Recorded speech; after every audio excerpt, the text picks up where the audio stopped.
Merci Issa d'avoir accepté cette invitation aujourd'hui pour parler de l'éveil. Tu vois? Et je suis vraiment ravie de te recevoir. Je veux pas te présenter à ta place, mais pour ceux qui te connaîtraient pas, on va peut-être mettre le lien vers ton site qui permet de voir en détail ton parcours. On peut dire que tu es auteur, tu es conférencier, thérapeute, tu fais aussi de la formation. Mais tu as vécu plusieurs expériences d'éveil et pourtant, moi, j'ai l'impression que c'est pas ce sur quoi tu communiques en priorité. Mhm. La façon dont je te perçois, c'est de proposer des outils, des supports pour pouvoir réaliser qui l'on est, pouvoir accéder à cette unité. Et est-ce que tu pourrais nous parler de tes expériences d'éveil et aussi de ce choix que tu as fait? Bah, le choix que j'ai fait, il vient justement de ce que j'ai vécu depuis mon plus jeune âge. Et aussi, je pense que avant d'aller plus loin, ça serait intéressant de définir ce qu'on appelle éveil. Parce que de nos jours, on parle beaucoup d'éveil. C'est ça. Et le terme est en train de glisser quelque part dans des endroits où aujourd'hui, par exemple, il y a des tas de personnes qui vont dire oui, t'es éveillé, ouais, ouais, moi aussi, et puis avec des clins d'œil et tout. Puis ça veut dire on n'est plus dupe de la gigantesque farce des dirigeants de cette planète.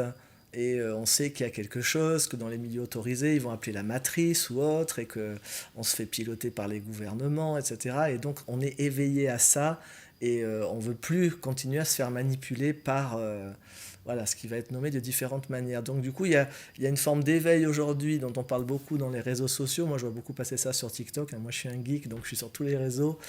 Et je vois passer beaucoup de trucs sur TikTok de gens qui parlent d'être éveillés et tout. Et c'est chouette, hein, parce que bon, bah, c'est des personnes qui ont déjà une conscience que la réalité n'est pas exactement ce qu'elle a l'air d'être et ce qu'on nous présente dans les médias mainstream. Donc c'est super cool. C'est juste qu'après, du coup, à certains moments, c'est plus de quoi on parle quand on parle d'éveil. Alors l'éveil, c'est toujours, de par le nom, ça veut dire qu'on n'est plus endormi, qu'on n'est plus ensommeillé, voilà, qu'on n'est plus, qu'on s'est réveillé de quelque chose. Mais alors après, on s'est réveillé de quoi? Et ben c'est là où c'est là où des fois ça va changer un petit peu de champ sémantique et puis on ne sait plus de quoi on parle en fait. Qu'est-ce qui fait que moi j'ai arrêté de parler d'éveil? C'est parce que je l'ai beaucoup cherché, sans doute, pendant une trentaine d'années, comme tout bon quêteur dans justement les domaines spirituels, non-dualité et compagnie. Alors avec des versions plus classiques, hein, de l'éveil, telles que définies dans les traditions, que ce soit en Orient ou en Occident, voilà, avec un éveil qui serait réaliser l'état de notre nature originelle, réaliser l'un sans second, réaliser ma nature véritable, réaliser que je ne suis pas ce pourquoi je me prends, que je ne suis pas le petit personnage, réaliser que je suis un avec tout ce qui est, et puis essayer d'intégrer tout ça dans le quotidien. Donc ça a été ma quête, hein, pendant toute ma vie en fait. Et puis en 2009, j'ai vécu ce que d'aucuns de nos jours nomment l'éveil, nomment ou des expériences d'éveil à minima. Pour ma part, je nomme ça des expériences d'unité. Et ce sont des expériences, c'est-à-dire une expérience, elle a un début et une fin. Voilà. Donc oui, j'ai vécu des expériences d'unité, c'est-à-dire des moments bah, où il y a plus la géolocalisation de Issa à ce moment-là. Il y a voilà, c'est ce type d'expérience qui est relaté un peu partout dans les milieux spirituels non duels, où d'un seul coup tu te vis comme étant tout ce qui est, simultanément tout, partout. Le magnifique film qui est sorti récemment, qui a eu 7 Oscars à Hollywood, j'en étais enchanté parce que moi je l'ai vu à l'époque où il était juste presque on le regardait sous le manteau, le Everything Everywhere All at Once, qui parle du multivers, et le titre même du film Everything Everywhere All at Once, c'est ça ce que tu vis dans une expérience d'unité, tu es partout, en tout, et tout ça en même temps, et sans pouvoir le définir, et en ayant juste la conscience que il y a ce je suis qui est là, sauf que quand tu regardes qui est là, il n'y a personne. Et c'est tout en même temps. Et puis il n'y a pas de mots pour le décrire, évidemment, puisque tu es dans un espace que le vocabulaire humain et le mental humain n'a jamais accédé, donc il ne sait pas le décrire. Donc on le décrit depuis la nuit des temps, dans la poésie, dans l'art, dans le chant, dans la danse, dans la sculpture, dans toutes ces choses. Donc voilà, donc j'ai vécu plusieurs expériences d'unité, et puis à la suite de quoi, donc j'ai commencé à parler abondamment de l'éveil, hein, à l'époque, à partir de 2010 dans mes stages, mais à l'époque j'étais pas du tout connu sur Internet. J'ai commencé à faire des vidéos en 2011, et puis ça a commencé vraiment à se diffuser en 2013, où là d'un seul coup, pouf.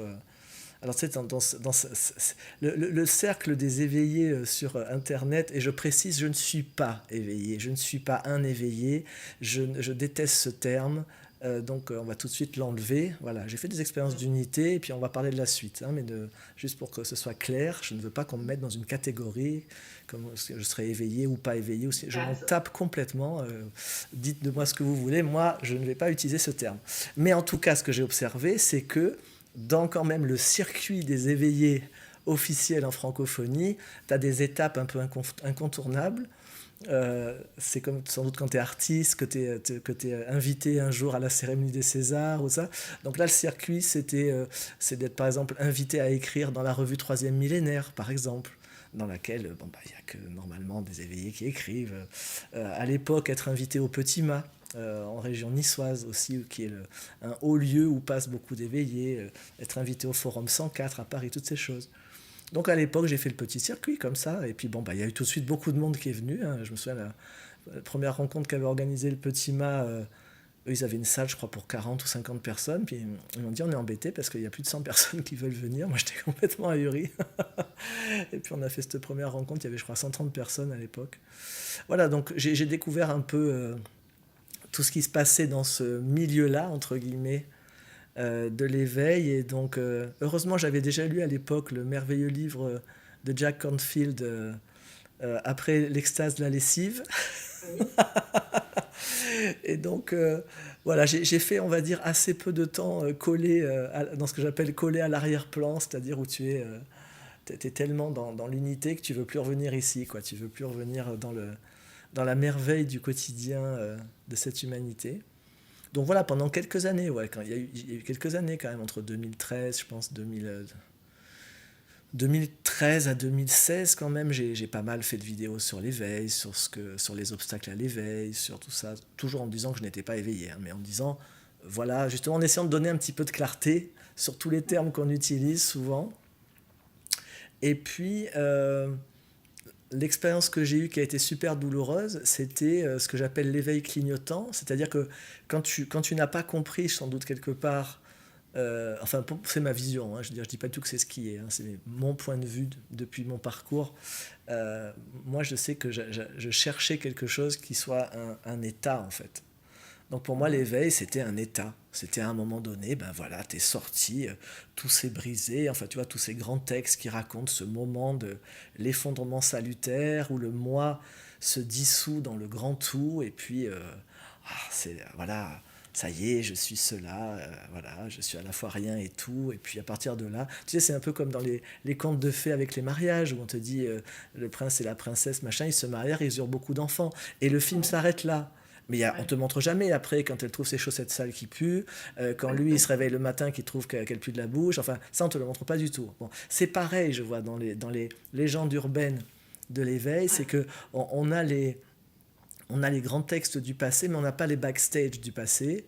On a les idéalisations du présent, mais on a en général les backstage une fois qu'ils sont morts. Hein. Moi, j'ai lu, je sais plus, il y a une dizaine d'années, un livre écrit par une maîtresse de Krishnamurti où elle racontait les backstage de Krishnamurti, qui n'étaient pas tristes.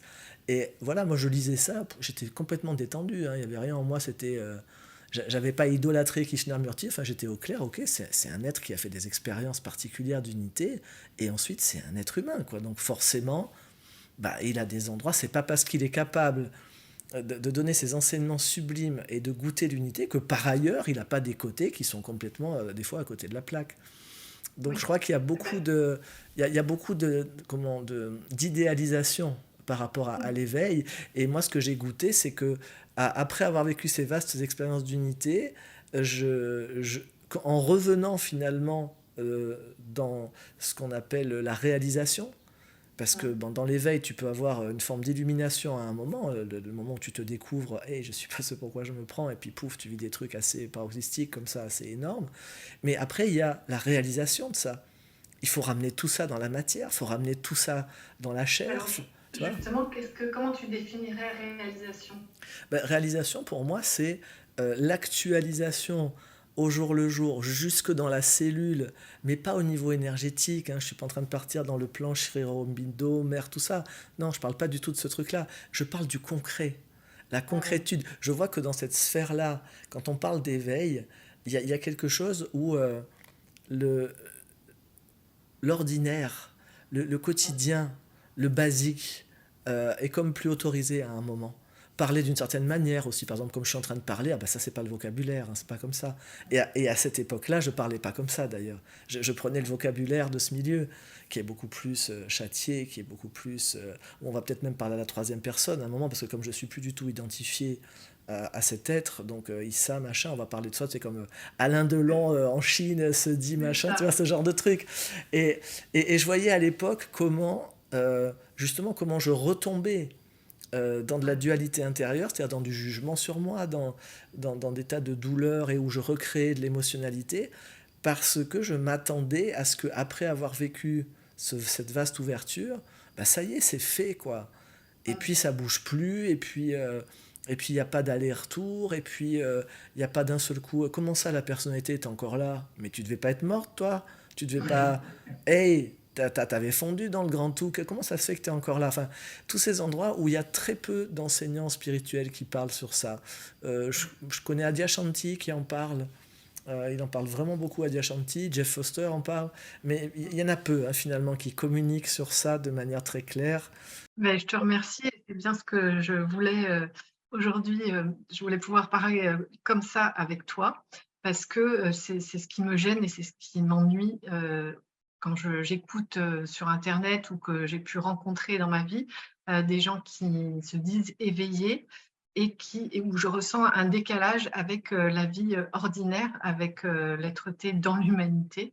Malgré tout, bien qu'ils puissent je puisse ressentir de très belles choses au niveau de la présence, qui communique une paix, qu'il y a quelque chose, il y a vraiment quelque chose qui s'échange, qui se produit, qui se ressent. Mais après, moi, j'ai besoin de réalité, de vie ordinaire, de pouvoir être de la même façon, tu vois, ou alors j'ai un idéal de cohérence, d'alignement, de légèreté, d'ouverture, d'authenticité, tout Mhm. simplement. Ouais, c'est ça. Et c'est vrai que là d'ailleurs je donne un live bientôt qui s'appelle Se libérer de la tyrannie des idéaux.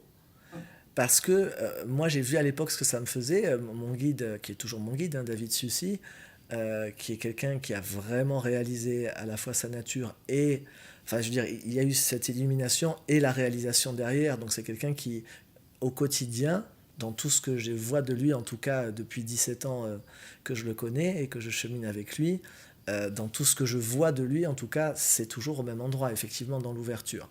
Après, je ne vis pas chez lui, avec lui, quand il n'est pas en stage. Mais en tout cas, voilà, sur 17 ans, c'est pas sur un jour. Hein. Sur 17 ans, il n'y a jamais une chose qu'il a dite ou faite par rapport à moi qui a été ailleurs que depuis l'espace de la conscience et depuis l'espace de la bienveillance. Ce qui ne va pas toujours de pair dans les milieux de l'éveil aussi. Parce que j'ai vu des choses terriblement rudes où, au nom de la soi-disant conscience, et soi-disant pour libérer les êtres de l'ignorance et de l'inconscience, il y avait des trucs d'une dureté incroyable qui étaient censés être au service de la personne, sauf que les gens étaient fracassés en face. Et qu'ils n'osaient rien dire, parce qu'ils disaient, oui, mais en fait, il est très connu, c'est un grand maître, etc. etc. Mais pour moi, le plus haut degré de la conscience, c'est quand tu peux le manifester selon ce qui est requis. Et parfois, ce qui est requis, c'est la coupe. Donc, c'est la bienveillance, c'est une main sur l'épaule, c'est un câlin, c'est ça va aller mon ami, c'est voilà, c'est un mot, c'est une phrase d'empathie, ça c'est toute l'énergie de la coupe, de l'accueil. Et parfois, ce qui est requis, c'est l'épée. Et là, tu vas trancher, là, tu vas dire quelque chose. Mais tu vas pas le faire parce que tu es énervé, tu vas pas le faire parce que tu te dis que c'est ça qu'il faut faire, tu vas le faire parce que c'est ce qui est requis à cet instant pour cet être. Exactement comme à un moment donné, tu as un abcès, bon ben un abcès, ce qui est requis, il faut le crever. On va pas lui faire la coupe, on va pas le nourrir, l'accueillir, lui mettre de la pommade. Non, il faut le crever. Mais par contre, crever un abcès à quelqu'un, tu sais, on a déjà tous fait ça, d'avoir un bouton qui est pas du tout mûr, mais il nous gêne, et en fait tu veux le percer, et après c'est pire qu'avant. On a tous vécu cette horreur. Et ben ça, c'est ce que tu vas faire quand tu utilises l'épée avec quelqu'un qui est pas mûr à la recevoir. Et moi, je suis passé vraiment, j'ai fait toutes les conneries de l'univers et je continue à en faire, hein, je te rassure. Donc, je les vois peut-être un tout petit peu plus maintenant. Mais j'ai toujours des rétroviseurs, moi j'ai toujours des guides, j'ai toujours, en ce moment, j'ai toujours 3 personnes en général avec lesquelles régulièrement je chemine et qui me font, tu sais, des rétroviseurs vraiment.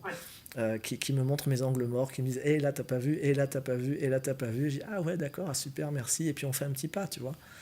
Et donc cette simplicité-là de toujours continuer à se voir dans les endroits où on ne se voit pas et pas se croire arriver quelque part, justement, bah, ça permet de garder de la simplicité, de continuer à cheminer et pour moi, en tout cas, de rester vraiment à cet endroit d'instant en instant, d'essayer de percevoir qu'est-ce qui est requis. Qu'est-ce qui est requis pour moi, qu'est-ce qui est requis pour cet être. Et alors, ça va déterminer ben, qu'est-ce que je vais choisir d'être ou de faire à cet instant-là. Et, euh, et moi, quand je vois que je m'apprête, et c'était bon, moi à la base, j'ai fait beaucoup d'arts martiaux, j'adore le katana, hein, ce magnifique sabre japonais tranchant, qui peut trancher n'importe quoi. Donc à une époque, je tranchais beaucoup. Et c'est tellement simple quand tu as fait un peu de chemin dans la spiritualité. Tu sais, je sais plus qui disait, mais tu peux créer un maître en 30 secondes. Hein, je veux dire, tu lui apprends juste tout quoi que disent les gens, tu lui demandes qui dit ça.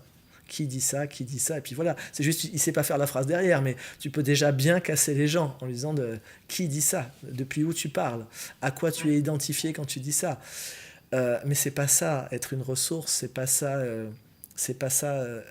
être justement la ressource pour l'autre pour qu'il puisse avoir le point d'appui pour se libérer de quelque chose, pour faire davantage de choix, pour ouvrir C'est ça. davantage de possibilités, tu vois.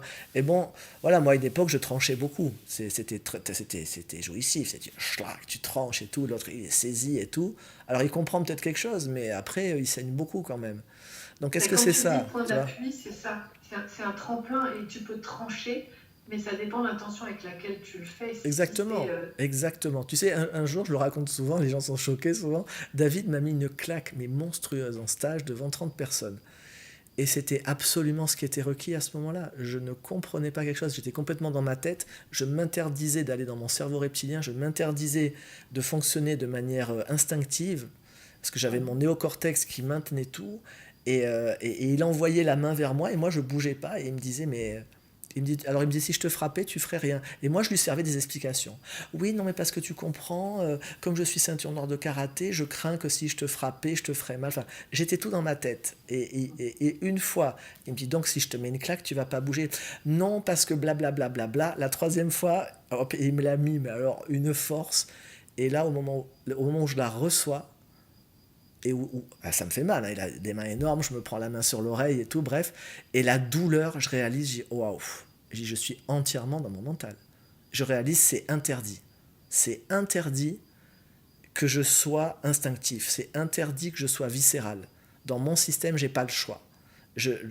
La force est interdite. La puissance est interdite. Je la confonds avec la violence. Donc j'ai cette réalisation, la seconde d'après où il voit que j'ai réalisé, il est sur moi, la main sur mon épaule, il me fait un bisou, il me dit ça va mon ami.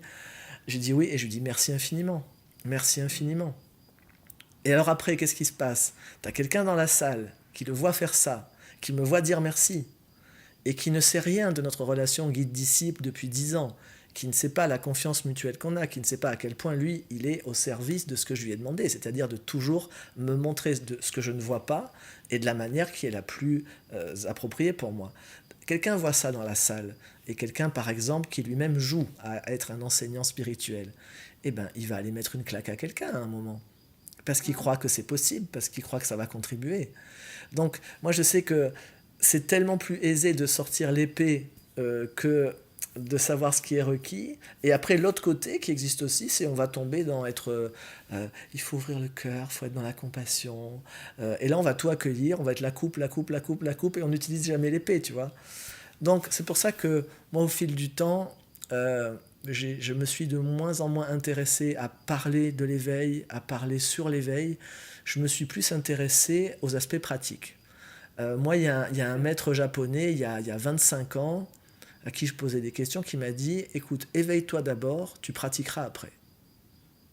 Cette phrase m'avait laissé sans voix, parce que bon, j'avais pas osé lui dire, hein, parce que ce genre de maître japonais, tu dis hi sensei et puis tu t'en vas. Hein, donc, hi, ça veut dire oui, en japonais.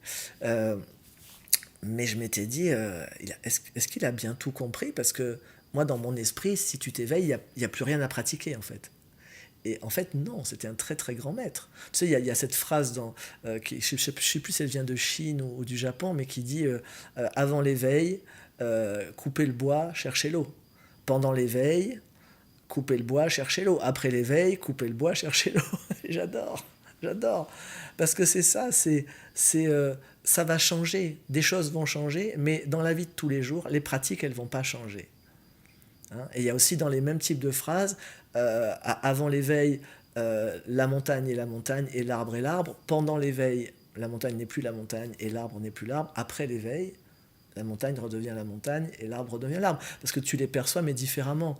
Et donc pour moi c'est ça, c'est comment, et c'est ce qui m'intéresse, c'est comment on peut partager finalement des outils concrets qui font que tu aies vécu ou pas des expériences d'unité, tu vas pouvoir vivre comme quelqu'un qui accède à sa nature véritable, à sa nature infinie.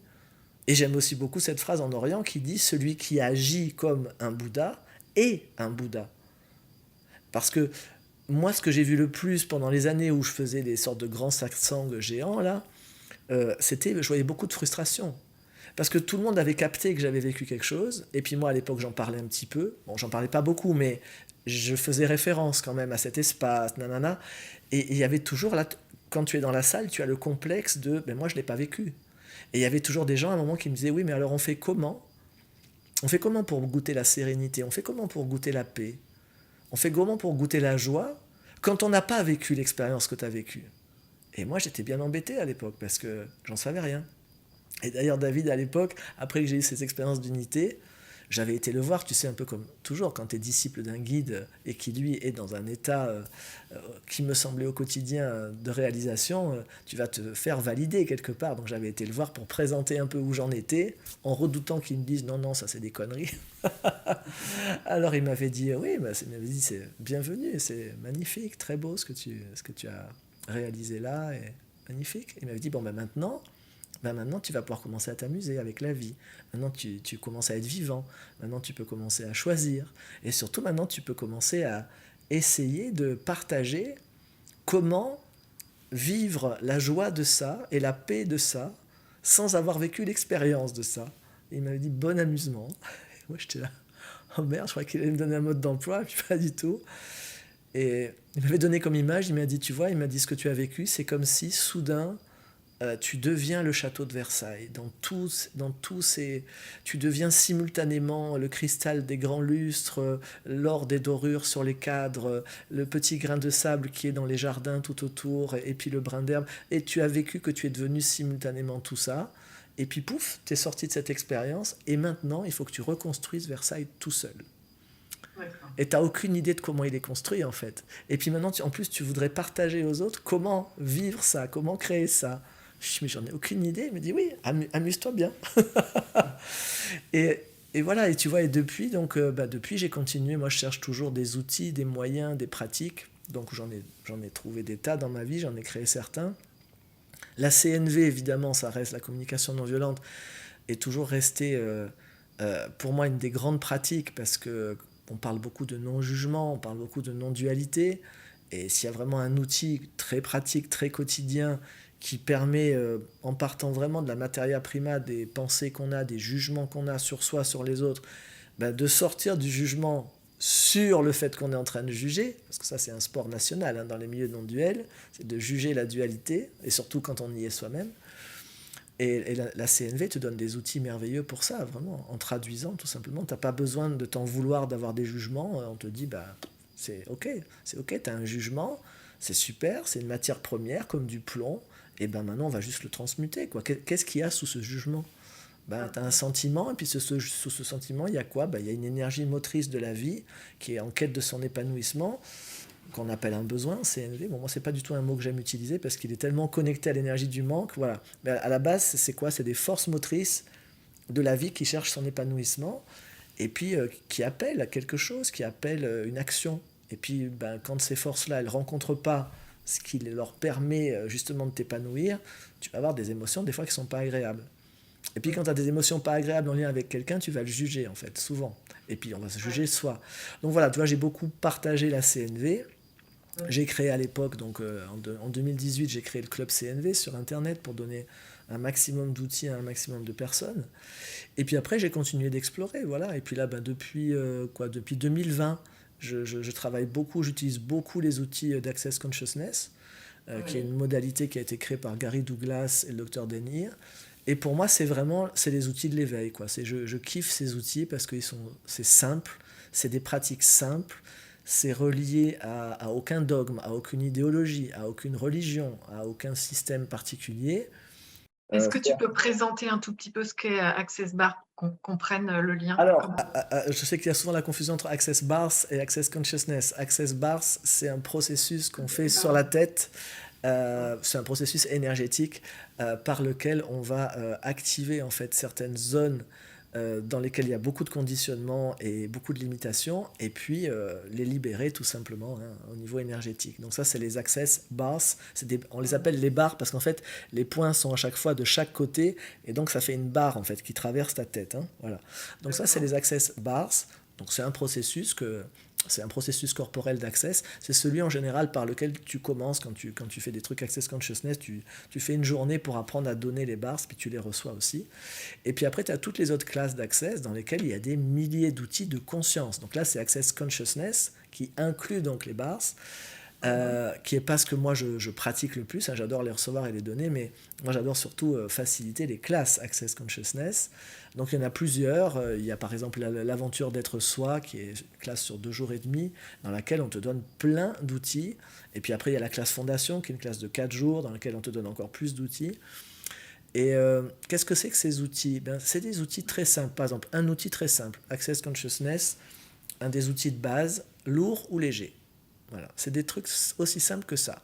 C'est te dire, ok, est-ce que c'est lourd ou léger, ce que tu es en train de vivre, ce que tu es en train de ressentir, cette relation, lourd ou léger? Quand c'est lourd, c'est que ça ne joue pas pour toi. Alors tu vas me dire, mais enfin, et ça c'est évident. Oui, c'est évident, mais est-ce qu'on se sert de ça? Si tu passais tes journées au quotidien à ne faire que ce qui répond léger pour ton corps, parce que dans Access Consciousness, il y a vraiment cette conscience que j'avais reçue aussi de David. David appelait ça le corps conscience, c'est que le corps est une entité. Toi, tu es une entité. Il y a l'entité l'être et le corps est une entité à part entière, qui a beaucoup plus de conscience que nous, habituellement.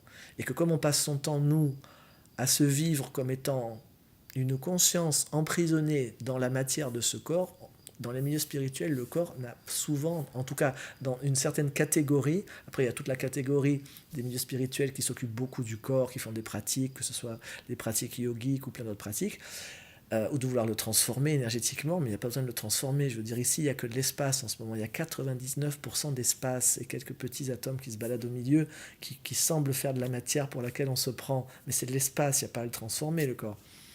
Donc, il y a le corps conscience, l'entité du corps, et puis il y a toi. Et donc, quand tu es connecté avec le corps spacieux, le corps conscience, lui, il est de l'espace, en fait. Et cet espace te donne une sensation de légèreté. Quand tu es connecté à l'identification de toi, à l'image moi, à l'histoire moi, à tes points de vue, tes jugements, tes croyances, tes limitations, tes séparations, tes projections, tes attentes, tu te contractes. Et quand tu te contractes, tu vas percevoir ce qui est le petit pourcent de matière de toi et tu vas percevoir que c'est lourd. Donc ce tout petit outil lourd, léger, juste si tu l'appliquais systématiquement, moi c'est ça que j'adore dans les vrais outils de la conscience, c'est que tu peux en prendre un seul et juste tu l'appliquerais systématiquement et tu changes ta vie en fait. Ouais.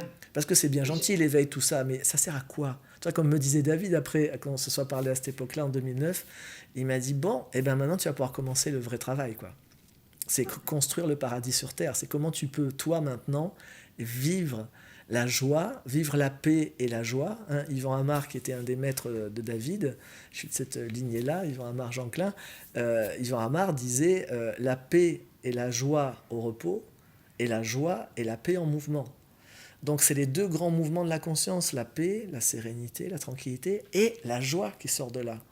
Et dans les deux cas, c'est léger. Quand tu es en paix, quand tu es serein, c'est léger. Quand tu es en joie, c'est léger.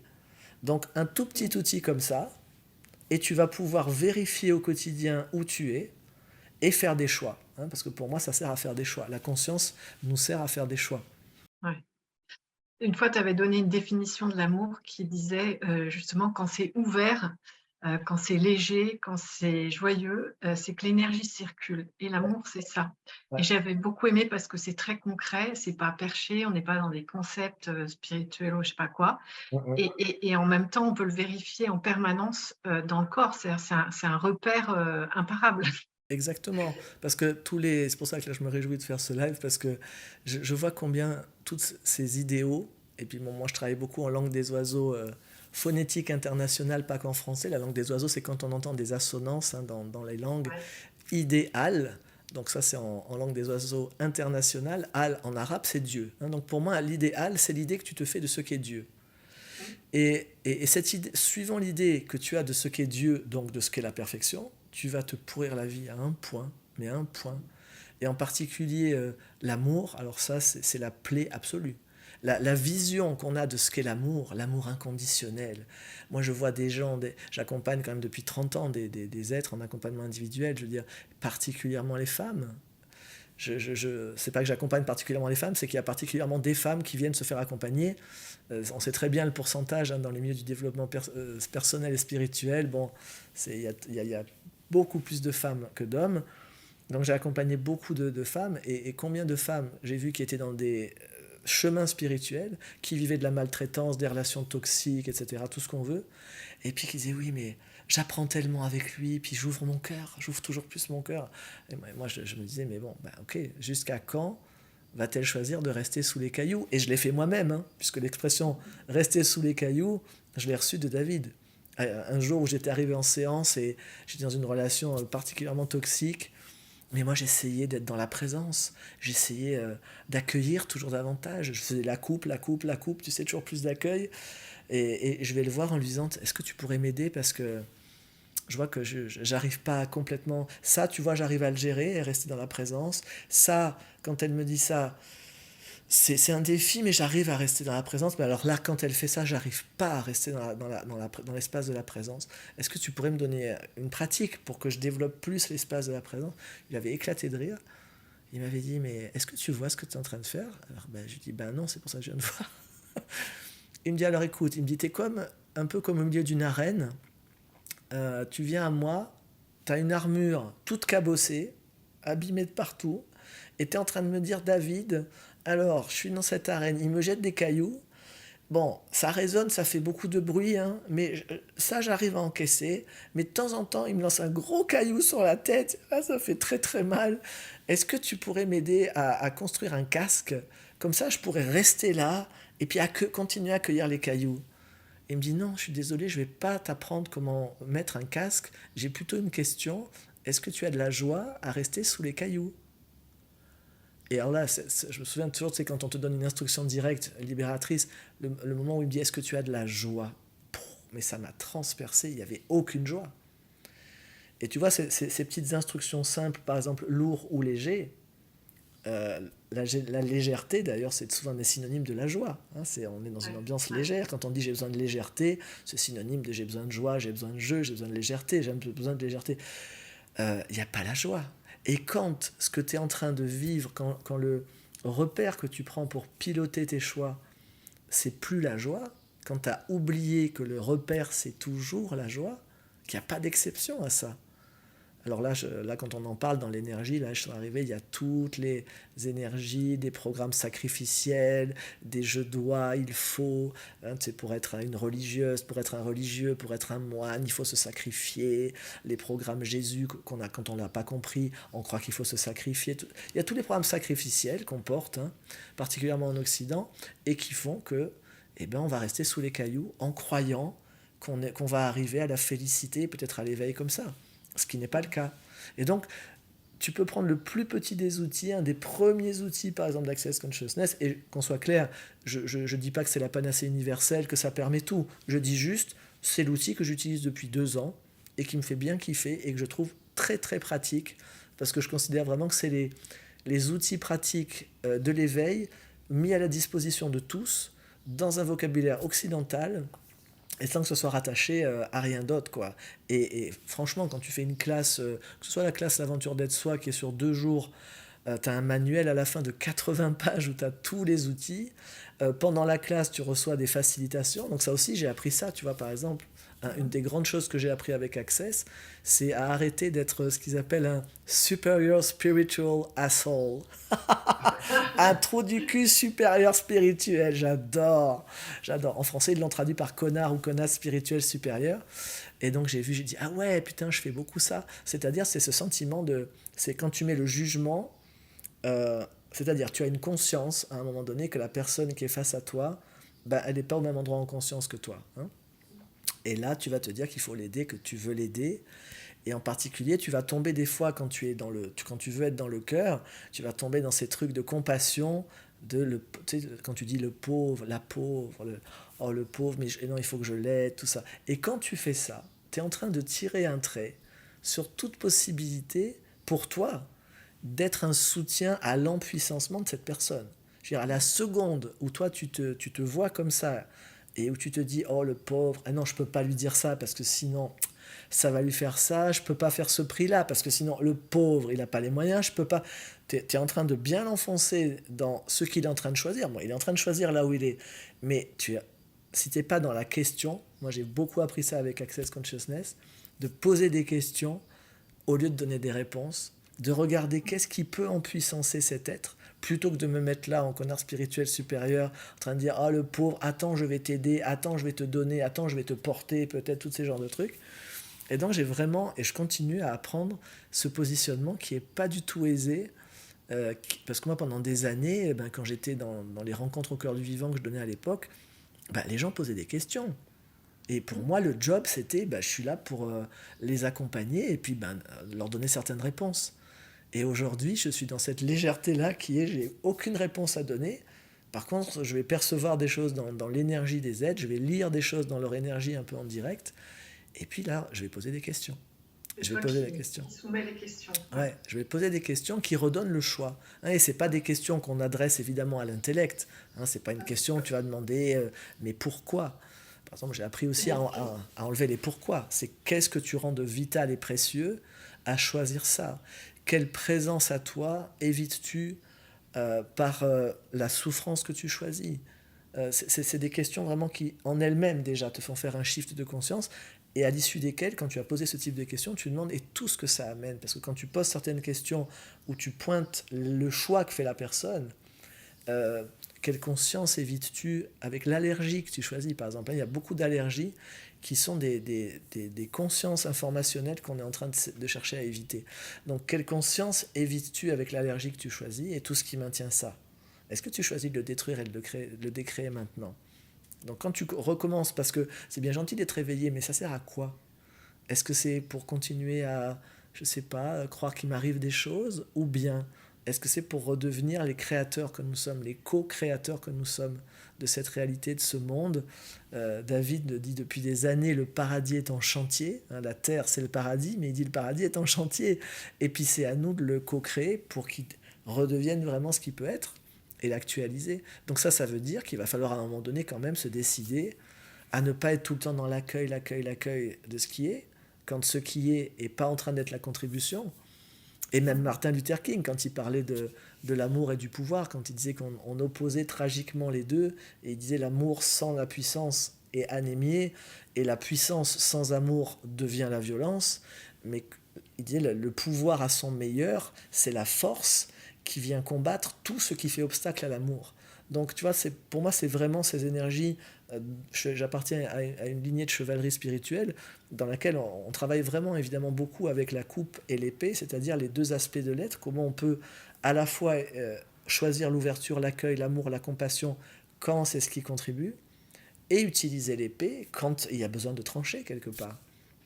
Et donc, voilà, moi j'aime beaucoup ce qu'on fait dans Access, de redonner le choix, d'accueillir ce qui est. Dans Access, il y a une définition de la conscience, qui est la conscience accueille tout et ne juge rien. Et à partir de ça, accueillir tout et ne rien juger, ça ne veut pas dire qu'on ne va pas, à un moment donné, dire stop, qu'on ne va pas choisir de trancher. Mais par contre, tu vas pouvoir trancher sans jugement. Tu vas pouvoir dire, ok, cette relation ne contribue plus pour moi, je l'arrête, sans aucun jugement. Mais juste, quoi d'autre est possible? Je vais choisir autre chose. Donc, c'est des outils super concrets. Oui, les gens qui, ces questions qui éveillent la conscience comme une évidence, quelles sont les clés derrière qui viennent pour le comment? Parce que ça se passe pas pendant les 3 Alors, jours. le comment n'est jamais la question. Quand on est dans le comment, c'est une question qui est très bien pour la matière. Le comment est fait pour la matière. La difficulté, je crois, qu'on a dans nos chemins d'éveil, de conscience, dans des milieux spirituels, c'est qu'on se demande sans arrêt pourquoi et comment. C'est deux voies sans issue. Pourquoi va toujours te ramener à une réalité causale, à une réalité de cause à effet dans lesquelles tu vas t'astreindre à vivre les effets des causes que tu crois passées, donc tu vas éviter euh, l'instant, l'immédiateté de l'éternité de l'instant dans lequel tu peux entrer et où tu peux tout rechoisir, donc, et où tu vas sortir de la causalité, et pourquoi te ramène toujours à une cause. Donc pourquoi moi je m'en occupe plus. Marshall Rosenberg, d'ailleurs j'adorais, il disait il n'y a pas besoin de savoir qui a fermé une porte pour l'ouvrir. Hein, donc pourquoi la porte est fermée, on s'en fout. C'est qu'est-ce qui est, qu'est-ce que je veux, qu'est-ce que je fais. La porte est fermée, ok, qu'est-ce que je veux passer, ok. Qu'est-ce que je fais, je l'ouvre. Hein, voilà, ça c'est très simple. Comment? C'est dans la matière. Tu as un stylo, c'est de la matière, tu me dis comment ça marche. Comment? Alors là, comment? Je te montre. Voilà. Comment, c'est quelque chose qui est fait pour qu'on montre quelque chose. Il va y avoir un processus 1, 2, 3, 4. Donc tu prends le truc, tu appuies sur le bouton. Là maintenant la bille sort, tu écris, quand tu as fini, tu appuies sur le bouton. Comment te donne un mode d'emploi. Et on est tous en train de chercher des modes d'emploi au lieu de faire des choix. Donc on se bloque beaucoup, si tu veux, avec des comment auxquels on ne trouve pas de réponse ou auxquels on trouve des réponses qui nous montrent que c'est pas possible. Hein. Je veux participer à ce stage. Ah ouais, mais il coûte cher, ou il est en Suisse, ou c'est loin. Comment je vais faire pour y aller? Ah, c'est pas possible. Tu t'es posé un comment. Je veux vivre l'éveil, je sais pas comment on fait. Bon ben je peux pas m'éveiller, de toute façon c'est pas pour moi. Je veux devenir ceci, je veux faire cela. Comment on fait pour faire ça? On t'explique. Ouais, bah c'est pas possible, donc voilà. J'ai regardé avant-hier, je me suis régalé sur Netflix, une mini-série en 3 volets sur la vie d'Arnold Schwarzenegger. J'ai adoré. Bon, j'adorais déjà ce type, mais alors là encore plus. Et il explique quelque chose qui m'a beaucoup marqué, parce que c'est quelqu'un de très spirituel, alors pas du tout dans le sens où il a une vie spirituelle, machin, mais il fonctionne en appliquant toutes les lois de la création réelle. Et donc il te dit dès le début, il dit moi, j'ai jamais eu des rêves, j'ai des visions. Je vois. Je vois ce que je veux être. Je me suis vu sur une scène être Miss Univers et la foule crier Arnold, Arnold. Et il dit moi quand j'ai ma vision, ensuite je le fais.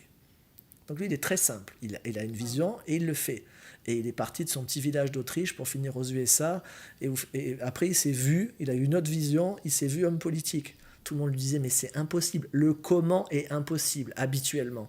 Et là, j'ai appris dans le reportage, par ce concours de circonstances qu'il y a eu, d'une destitution d'un gouverneur de Californie, il arrive à ce moment-là, et voilà, il a fait 2 mois de campagne et s'est retrouvé gouverneur de Californie. Et il a été gouverneur pendant 7 ans. Il ne s'est pas demandé une seconde le comment. Quand tu te poses la question du comment, tu vas fermer des possibles. Alors que quand tu poses plutôt une question. Quel espace, quelle énergie, quelle conscience, quel choix, quelle magie, quel miracle, quel mystère, quelle possibilité mon corps et moi pouvons-nous être pour être l'espace qui permet à ça de se manifester maintenant. Et tout ce qui empêche ça, je le détruis, je le décrée. Ok, et maintenant, tu laisses ça se faire, quoi. Tu te reposes, tu vas te reposer la question, tu vas ouvrir l'espace. Quel espace mon corps et moi pouvons-nous être? Quelle énergie mon corps et moi pouvons-nous être? Qu'est-ce que je peux être et faire pour devenir ce que je veux devenir, pour vivre ça, pour manifester ça. Et tout ce qui empêche ça maintenant, je le détruis, je le décrée. Et tu restes dans l'ouverture. Et là, quand tu ouvres ça, tu vas ouvrir une nouvelle réalité. Moi, j'écoute beaucoup Philippe Guillemant, ce physicien qui parle beaucoup aussi de spiritualité et qui parle en particulier de la rétrocausalité avec le futur, etc. Et qui explique merveilleusement comment, à chaque instant, dans toutes les dimensions possibles de la réalité, eh bien, ce que tu es en train d'ouvrir comme possibilité te fait tout simplement changer de dimension. Donc, on est littéralement les créateurs du monde dans lequel on choisit de vivre. Et je crois que là aussi, des fois, il y a peut-être des incompréhensions parce que des personnes attendent de voir changer le monde. Mais en fait, c'est toi qui changes de monde. C'est pas le monde qui change. C'est quand tu commences à ouvrir une autre possibilité et à entrer, toi, dans une dimension de toi dans laquelle tu as choisi ce que tu veux être et vivre et où justement, tu ne mets aucun comment parce que tu n'as aucune idée de comment ça va se présenter. Ce nouveau monde dans lequel tu vas te retrouver quand tu fais le choix de toi, par exemple. C'est un des premiers stades d'accès, c'est qui s'appelle Being You, l'aventure d'être soi. Tu n'as aucune idée à quoi ça va ressembler, le monde dans lequel tu arrives, quand tu es vraiment la version de toi que tu choisis d'être. Tu sais pas. Peut-être tu vas te retrouver dans un monde où il y a des lapins verts, ou tu ne sais pas.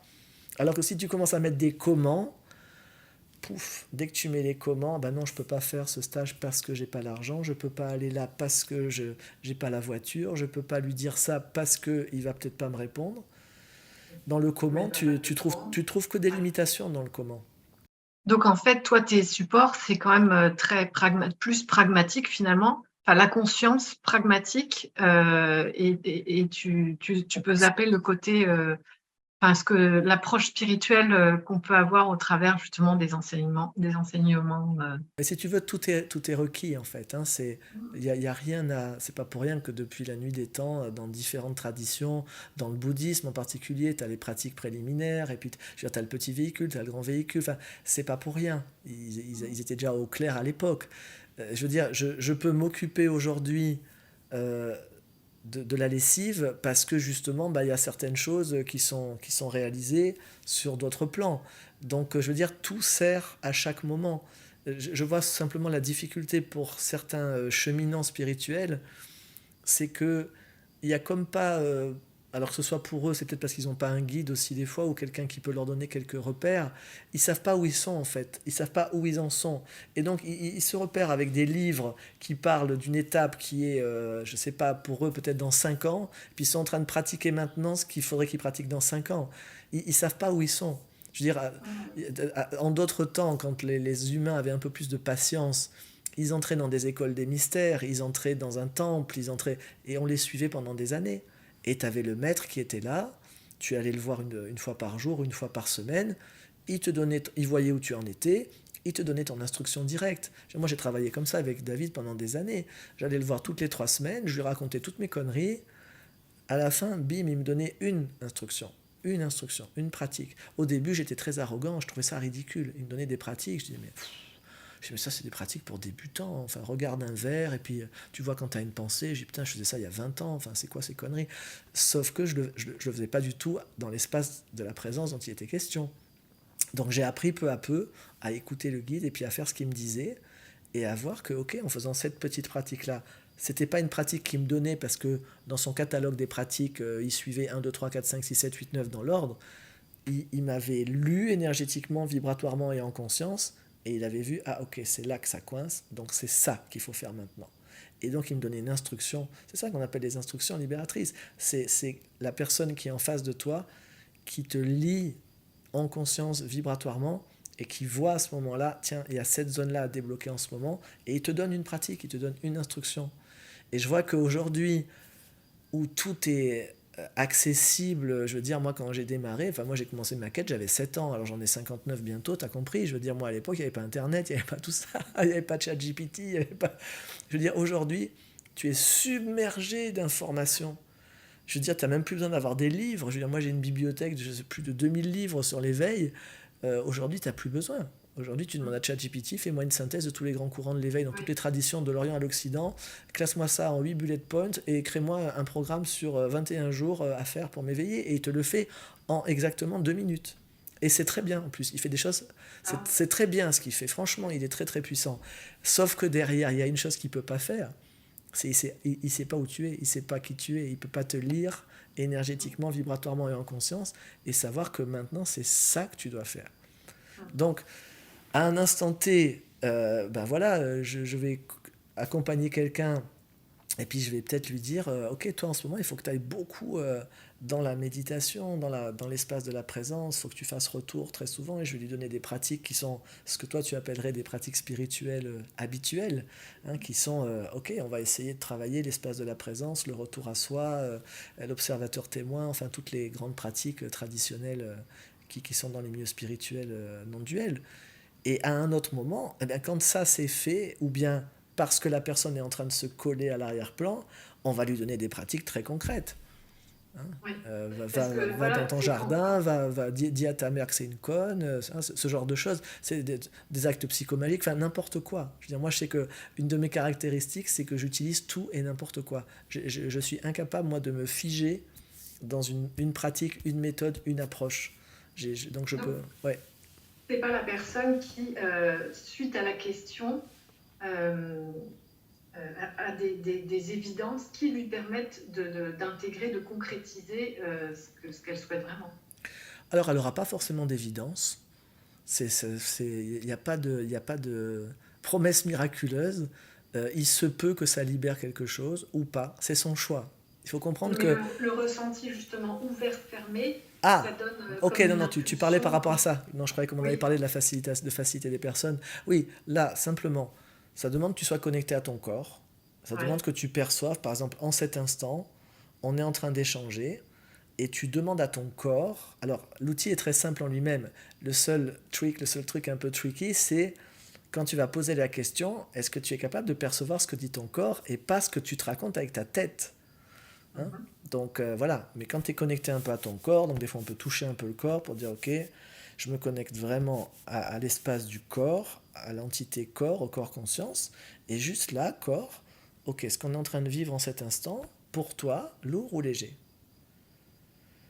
Et là, tu vas percevoir, alors quand c'est lourd, c'est en général assez clair. La légèreté, des fois, elle peut être très très très subtile. Ça peut des fois être juste une petite sensation d'ouverture au niveau du thymus. Ça peut être juste un petit peu de respiration intérieure, mais c'est juste, ou une petite sensation d'expansion, ou une petite joie qui arrive comme ça, comme un petit courant d'air, tu vois, de joie qui est là. Et juste percevoir, ok, lourd ou léger. Et là, quand c'est lourd, tu dis, ok, là, tu as en général la deuxième question derrière dans Access, dans les outils de base que tu reçois dans les classes de base, c'est à qui ça appartient. Et cette toute petite question à qui ça appartient, elle contient 2000 ans de non-dualité derrière et de milieu spirituel. Parce que, À toi ou pas à toi, tu veux dire. mais à qui ça appartient? Je veux dire, dans les accords Toltec, tu as ne rien prendre de manière personnelle. À qui ça appartient? Est-ce que quand tu es l'espace infini où tu es tout ce qui est, il y a une pensée qui t'appartient, il y a une émotion qui t'appartient, il y a une sensation qui t'appartient, ou bien tu es juste traversé par tout ça? Je veux dire, quand tu es dans l'espace de l'être infini que tu es, il n'y a aucune pensée qui est à toi. Tu perçois des pensées, tu perçois des émotions, tu perçois des sensations, et quand tu vis plus au niveau de ce qu'on appelle habituellement la personne, l'identification, c'est quoi? C'est simplement que tu es géolocalisé. Hein, tu as cette sensation permanente de je suis ici. Et donc j'ai un point de vue depuis ici. Moi je suis en train de te regarder en ce moment et toi tu es en train de me regarder. Voilà. Et si on était dans une expérience d'unité, il n'y a pas moi en train de te regarder et toi en train de me regarder. Il y a, et c'est impossible à dire en mots, parce que ça j'ai toujours pas trouvé les mots pour exprimer ce que j'ai vécu dans certaines expériences où tu es simultanément everything, everywhere, all at once. C'est simultanément tout et partout. Donc tu n'as plus aucun point de vue d'un endroit géolocalisé. Tu perçois tout de partout simultanément. Il n'y a pas de mots dans notre langage humain pour décrire ça. Ouais. Donc, Tu es simplement, obligé de revenir dans ton point de vue, dans ton corps et dans ton point de vue de ta propre conscience pour faire ces choix dont tu parles. oui, et c'est pour ça que pour être fonctionnel sur cette planète, c'est quand même assez cool d'être géolocalisé par moment, d'être un petit peu ici et maintenant. Mais par contre, tu peux avoir tous les avantages en fait. Tu peux avoir les avantages d'être présent, géolocalisé ici, moi en train de regarder à travers ces yeux-là vers toi, même si sur un autre plan, j'ai la conscience que voilà, il y a juste l'un qui est tout ce qui est en train de se regarder à travers ces yeux-là en face. Ok, mais c'est joli ces histoires-là. C'est joli pour arriver peut-être des fois à vivre certaines expériences, mais à l'arrivée, on en fait quoi au quotidien? De juste passer ses journées à se rappeler, ok, je suis l'un sans second, en fait, non, tu n'es pas un autre, il n'y a pas d'autre, il y a pas d'altérité réelle, parce que l'autre c'est moi dans une... Bon, ok. Et si juste on fonctionnait avec le pratique de ça, et le pratique de ça, c'est que quand je suis conscient que la réalité de ce que je suis, c'est que je suis un être infini, et pas, quand je dis je, c'est pas ça, hein, mais la réalité de notre être, nous sommes cet être infini qui est en train d'être tout ce qui est. Ok. Et maintenant, du coup, est-ce que je vais continuer encore longtemps à me crisper en croyant que ce qui est là, qui traverse cette dimension géolocalisée, ces sensations, est-ce que je vais continuer encore longtemps à dire c'est mes sensations, c'est mes émotions, c'est mes pensées, ou bien? Et c'est là où il y a la question à qui ça appartient. Et quand on demande à qui ça appartient, on regarde derrière, est-ce que ça répond lourd ou léger? Quand ça répond lourd, ça veut dire que oui, tu es en train de t'accrocher à ça. Tu es en train de croire ça. Et quand ça répond léger, tu dis, ah ok, ok, en fait ça ne m'appartient pas. En réalité, je peux avoir conscience que ça ne m'appartient pas. Et là tu dis, ok, retour à l'envoyeur avec la conscience attachée, on le laisse repartir. On le laisse repartir, on le libère, on arrête le grasping qu'on a fait sur cette Ouais. sensation, cette émotion, etc. Et Et parce c'est que, un nouvel apprentissage de conscience qui a des répercussions évidemment sur mais ton mode de fonctionnement. énorme, énorme. Et Gary Douglas dit, et j'ai fait pareil avec son instruction que j'ai fait avec la première instruction libératrice de David il y a 16 ans. Je l'ai foutu à la poubelle. Gary, au tout début, parce que ça, c'est les deux outils que je te donne, tu les reçois dans la classe Access Bar. Hein, parce que dans la classe Access Bar, on t'apprend le processus corporel, mais tu reçois des outils de conscience. Hein. Il y a un manuel, tu reçois quelques outils de base d'Access Consciousness.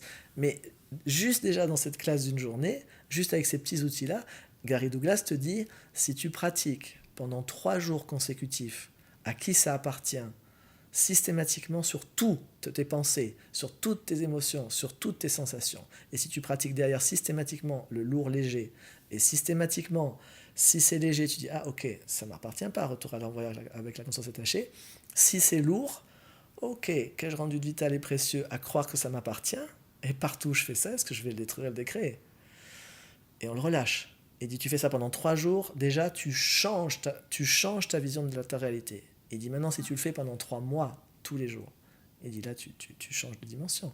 Et moi j'ai mis beaucoup de temps à commencer à le pratiquer tout le temps. Et c'est là où tu vois quand même que c'est bien gentil, toutes les idées, les concepts, tout ça, mais c'est quand tu te colles au quotidien. Tu vois, par exemple, moi ça fait des années que j'ai des symptômes d'allergie au pollen, d'allergie en particulier aux graminées. Ça fait exactement 13 ans. Ça s'est déclenché pendant un intensif vers l'éveil, à l'époque avec Nana Michael, donc c'était très drôle. Et pourquoi? Parce que, comme on a ce complexe de supériorité spirituelle et qu'on veut aider tout le monde, et que notre corps aussi veut aider les autres, eh bien, tu passes beaucoup de temps, très souvent, à essayer de transmuter des choses pour les autres. Et donc moi, j'avais jamais été allergique de toute ma vie, jamais, jamais, jamais. Alors que je viens du sud de la France, où pourtant il fait très chaud, où il y a plein, plein de fleurs, de tout ce que tu veux, machin. Jamais eu d'allergie. Je fais ce stage-là, et 3e jour du stage, d'un seul coup ça démarre. Quand j'ai fini le stage, j'ai fini chez un médecin, il me dit, vous êtes asthmatique, enfin il a dû me filer de la ventoline et tout. Je dis, mais pas du tout, je comprenais rien à ce qui se passait. Et de ce jour-là, tous les ans, allergie au pollen, mais massive, hein, massive. Et puis, je découvre Access Consciousness il y a 2 ans. Et là, je commence à entendre des choses, ouais, les allergies, quelle conscience tu évites, tout ça. Et surtout, je commence à entendre à qui ça appartient. Et ça, c'est très étrange de dire comment ça, à qui ça appartient. C'est quand même bien mes yeux qui pleurent et mon nez qui coule. Donc arrêtez vos conneries, à qui ça appartient. Bon. Et je me suis fait beaucoup faciliter là-dessus. Donc faciliter, c'est quand tu as un facilitateur d'Access Consciousness qui t'aide justement par ces questions à faire remonter toutes tes croyances, tes points de vue, tes limitations. Et une des questions, c'était est-ce que mon corps est guérisseur, hein? Alors tu peux toi être guérisseur, ton corps peut être guérisseur, ou les deux vous pouvez être guérisseur. Et bon, mon corps était guérisseur. Alors moi, t'es pas au courant, vu que moi, ça m'intéresse pas du tout. Je me suis jamais intéressé à la guérison par le corps, tout ça. Moi, je me suis toujours intéressé à la guérison de l'esprit, mais par le corps, bref. Et donc, je découvre que mon corps, en fait, bah, depuis ces années où j'ai eu des vastes expansions de conscience et où donc je perçois très largement beaucoup d'êtres, beaucoup de monde sur cette planète, ben mon corps, très gentiment, lui, à partir de mes points de vue, hein, parce que moi j'avais des programmes que j'ai relâchés depuis, de sauveur de l'humanité évidemment, connecté à Jésus, tout ça. Et donc, ben lui, le corps, il est comme la vie, il te donne toujours raison. Donc, ah, tu veux tous les sauver, d'accord. Et là, ben, c'était la saison, moi j'étais en train de m'expandre à ce moment-là. Je me souviens très bien, je disais à Nana Michael, je fais comment? Je dis parce que je suis au début du stage, en conscience, là où j'étais l'année passée, à la fin du stage, au moment où j'avais fait mes premières expériences directes. Et là, pouf, je m'assois et dès le premier jour, bam, je me retrouve dans le même espace et il y avait 6 jours à faire, tu vois. Donc je lui dis, je fais quoi pendant les 6 jours? Elle me dit, goûte la présence et puis contribue. Et moi, je l'ai reçu avec mes conditionnements de l'époque quand même. Parce qu'il faut bien comprendre ça aussi. Et ça, je crois que c'est aussi dans les. Si on veut détruire quelques légendes urbaines sur l'éveil, il y a ce que tu peux vivre en conscience. Ta conscience n'est pas localisée dans ton cerveau. Ok? Donc quand tu fais comme ça une expérience d'unité, tu sors en réalité. Tu sors complètement de l'entité qui est là. Tu sors de Issa. Tu vois? Tu sors de Coralie. Tu sors de toi, de tous tes conditionnements. Tu sors de ça. Donc, ok, tu fais un avec tout ce qui est. Ensuite, si tu veux être opérationnel quand même dans la vie, parce que moi je sais que la première expérience d'unité que j'ai faite, je suis incapable de te dire, je ne voyais plus, enfin, j'étais, alors que je me souviens parfaitement où j'étais, hein, j'étais en train de marcher, mais j'ai un blanc complet, quoi. Je me suis retrouvé plus loin dans un temps, je ne sais pas lequel après, mais moi au milieu de tout ça, j'étais tout avec l'univers, je ne voyais plus avec mes yeux. Donc si tu veux être fonctionnel, il faut quand même bien revenir à un moment donné dans le fonctionnement en particulier habituel de ton cerveau. Or, c'est ça qu'on a peut-être besoin d'être un peu humble quand on est dans des voies comme ça de quête d'éveil, c'est que quoi que tu vives en conscience, dans ton cerveau, dans tout ce que tu as engrammé, tu as engrammé en particulier des choses quand tu étais petit et que ton cerveau fonctionnait majoritairement en ondes θ, tu as enregistré des croyances, des points de vue, des conditionnements qui viennent de tes parents et de toutes les lignées toutes ces choses-là, qu'on appelle parfois en psychologie le subconscient ou l'inconscient, alors ça, c'est des choses qu'habituellement on méprise pas mal, hein. Moi, j'ai toujours observé qu'il y a un peu une scission entre les milieux spirituels et la psychologie, puisque ben, dans l'éveil, on dit on va pas s'occuper de la psyché. La psyché fait partie du conditionnement, donc on va s'éveiller, puis il n'y aura plus de problème. Moi, dans mon expérience, c'est faux. Mais je dis pas que je suis pas en train de dire la vérité, il n'y a aucune vérité. Mais moi, pour moi, dans mon expérience, c'est faux. Je veux dire, moi, il y a ce que je peux être en conscience. Et bon, c'est mon expérience pour moi, mais c'est aussi mon expérience pour tous les êtres avec lesquels je chemine depuis des années. Oui, bah, je fais la même. Hein, je veux dire, je vois des êtres qui me disent, ils ont fait toute la tournée des grands éveillés de cette planète, de Hama à qui tu veux, en passant par qui tu veux, et ils sont restés dans des ashrams, ils ont fait même des expériences d'unité, et après ils me disent, mais comment ça se fait que quand je me retrouve dans cette situation face à une femme, voilà, je me souviens d'un homme qui me disait comment c'est possible, un grand yogi, il avait fait des trucs, des initiations partout dans le monde, et comment ça se fait que dès que je me retrouve face à une femme, au niveau de ma sexualité, je suis bloqué, c'est catastrophique. Et puis voilà, moi je regardais un petit peu dans l'énergie, je lisais un petit peu sur différents plans, et puis je disais, ouais, il y a la mère, quoi. Il y a tous les programmes avec ta mère qui sont là. Et puis alors il se cabrait, il me disait, mais enfin, arrête de me parler de ces conneries. Enfin, ça, c'est des trucs, ça appartient à l'identification. Je dis, oui, mais chouchou, t'es gentil. Je veux dire, tu peux peut-être faire Mahamudra quand tu fais du tantra ou ce que tu veux sur d'autres plans. Mais si t'es pas justement en dehors de toi, si t'es juste là, il y a une femme qui est là, et puis t'as pas envie de partir je ne sais où, et t'es juste dans ton corps, avec son corps, et puis vous voulez juste faire l'amour, juste là, comme ça, juste entre humains, sans partir dans je ne sais quoi d'énergétique ou ailleurs, et là, il n'y a rien qui marche. Ben là, tu as juste tous tes programmes qui sont engrammés au niveau subconscient. Et puis ça, à un moment donné, il va falloir les libérer, faire un autre choix. Donc ça, tu peux le faire après en thérapie. Bon, moi j'adore dans Access, on peut le libérer. Je travaille aussi beaucoup depuis quelques temps en Theta Healing, qui est une approche créée par une américaine qui s'appelle Vaina Stibal. Et elle a beaucoup travaillé là-dessus, hein. Elle s'est guérie d'un cancer, mais ça c'est entre guillemets, c'est vraiment anecdotique. Mais surtout, elle a fait un travail merveilleux sur aller lister finalement tous les plans, tous les champs de croyances qu'on peut avoir au niveau θ. Et en fait, là pareil, elle a créé une approche, ils appellent ça montée en θ.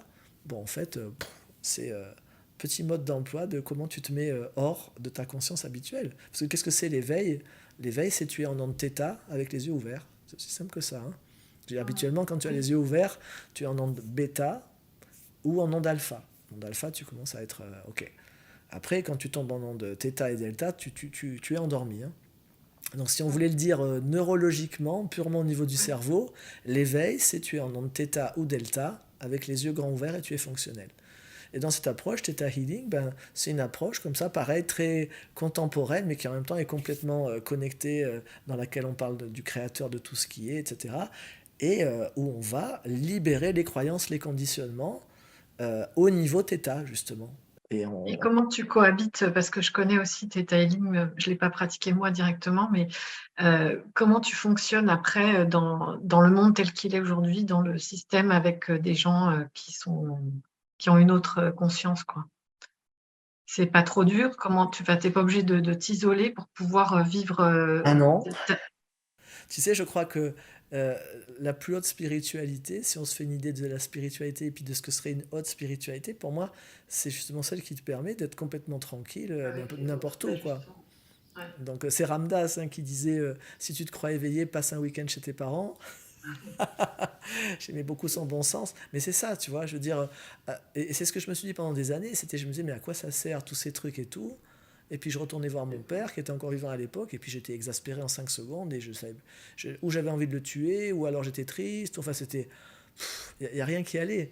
Donc je vois que, et c'est ce que je vois pour moi depuis des années, et puis ce que je vois pour toutes les personnes que j'accompagne depuis plus de 30 ans, c'est tout le monde te dit, je suis en grand écart. Quoi. Il y a d'un côté ce que je suis quand je suis dans un groupe, dans un stage, je fais des expériences en méditation, tout ça, j'atteins des états de félicité extraordinaires, de sérénité extraordinaire, et puis je sors, il y a cette femme qui me parle mal dans la rue, j'ai juste envie de lui en mettre deux, ou alors j'ai des jugements sur elle, puis je me juge pendant des heures. C'est comment on fait pour en sortir? Ouais. Ben, justement, sans doute en arrêtant d'avoir des idéaux inatteignables, en Le arrêtant de, prochain et atelier que oui, tu en proposes, arrêtant de se tyranniser avec des idéaux, et puis en pratiquant tout simplement. Je veux dire, moi, je passe mes journées à pratiquer. Et c'est pour ça que depuis des années, puis c'est ce qui a fait un peu que j'ai eu un petit succès à une époque, enfin que je me suis fait connaître à une époque, c'était que sans doute j'arrivais dans les milieux spirituels en ayant un petit peu un autre discours, en montrant tout de suite l'envers du décor.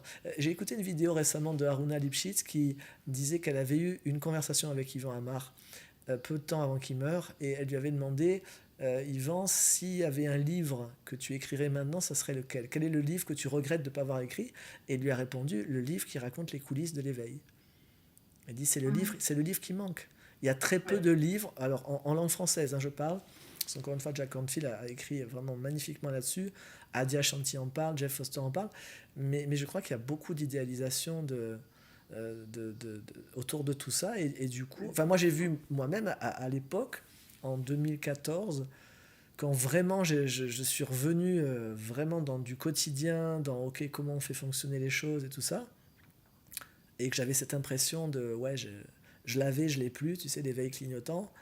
Et je me souviens à l'époque, je me faisais du mal, quoi. Quand j'allais voir mon guide, quand j'allais voir David, et que j'avais l'impression que ben, lui ça bougeait pas, que lui c'était ben voilà, il est éveillé, tu vois, genre tu regardes des Tolle, tu regardes Ama, tu dis bon bah eux ils ont pas l'air de bouger de l'endroit où ils sont, puis ça a pas l'air de leur demander un effort.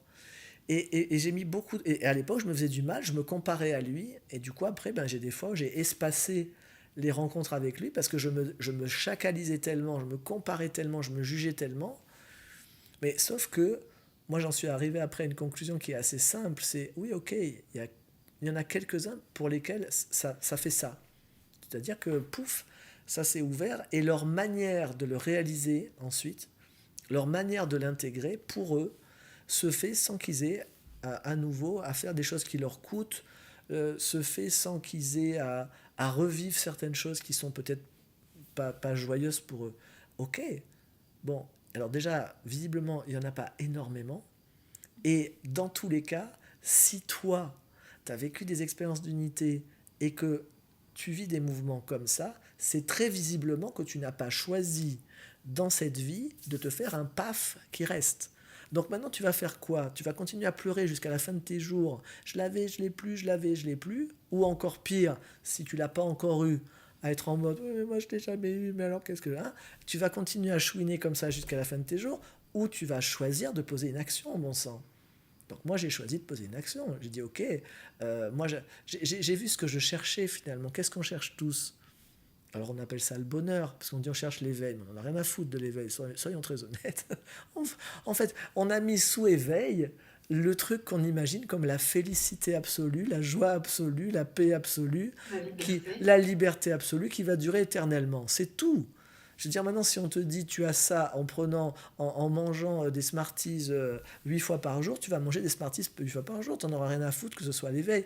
C'est juste le jour où tu as identifié et où tu t'es dit, moi je me vois très bien, je peux te dire le jour, l'heure, c'est mai 2006 à Nice, je suis au feu rouge avant le pont de la gare, fenêtre ouverte, le coude comme ça dehors, l'air est bon comme à Nice au mois de mai. Je viens d'apprendre que j'ai une petite augmentation à l'hôpital. Bon, je travaillais à l'hôpital à l'époque, les salaires de la fonction publique étant ce qu'ils sont. Je crois que j'avais une augmentation de 100 euros, j'étais extatique. Et j'étais là, c'est le printemps, il fait beau, il fait bon, j'ai eu une petite augmentation, j'ai une chérie qu'à l'époque ça va bien. Et je me sens être heureux, tu vois. Et d'un seul coup, j'ai la réalisation, je suis heureux. Et j'allais chez David en séance. Et j'étais en train de me dire, bah, en fait, je ne sais pas trop ce que je vais lui dire aujourd'hui parce que ça va, quoi. J'ai pas quelque chose qui va pas.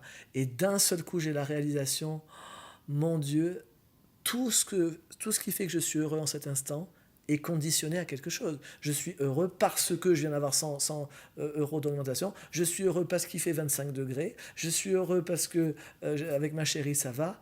Et si tout ça on l'enlève, je suis plus du tout heureux. Je me souviens, le feu est passé au vert. Je t'ai fait un dérapage pour démarrer. Je suis arrivé en folie chez David. David, ça va pas du tout. Il faut me sortir de tout ça. J'ai un bonheur complètement conditionné. Je veux le bonheur absolu. Éveille-moi, éveille-moi. Enfin, j'étais en mode parce que je me disais, le seul bonheur qui ne dépend pas d'une circonstance, qui ne dépend pas d'une temporalité et qui va durer pour l'éternité, c'est l'éveil. Mais en réalité, si on était honnête, qu'on arrête de mettre des termes, des concepts spirituels, on veut juste être bien. On veut juste être bien. Dans, tu vois, dans Access Consciousness, ils appellent ça l'aisance. Et il y a une sorte de mantra dans Access Consciousness qui est All of life comes to me with ease, joy and glory. Toute la vie vient à moi avec aisance, joie et gloire. La gloire étant l'exubérance de l'abondance de la vie. Hein, quand tu goûtes l'exubérance, cette abondance-là. Ce qui ne veut pas dire que tu vas le recevoir forcément comme ça, mais ce qui est, tu dis ok, c'est ce que je veux goûter, l'aisance.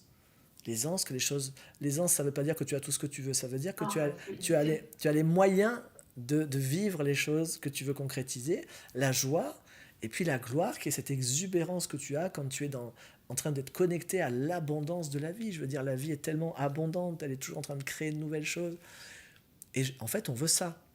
Et peut-être si on arrêtait à un moment donné de chercher l'éveil, donc moi j'adore dans Access Consciousness, on ne parle pas du tout d'éveil.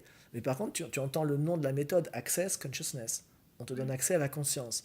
Donc à quoi ressemblerait ta vie si chaque jour tu utilisais des outils concrets, pratiques, qui te permettent de détruire et de décréer tout ce qui fait partie de l'ignorance, de l'inconscience dans ta vie. Tu sais un peu, là je vois, j'ai les images des divinités courroucées dans le bouddhisme, hein, qui ont leurs épées d'une main et puis leurs lasso de l'autre pour attraper l'ignorance et puis détruire l'inconscience.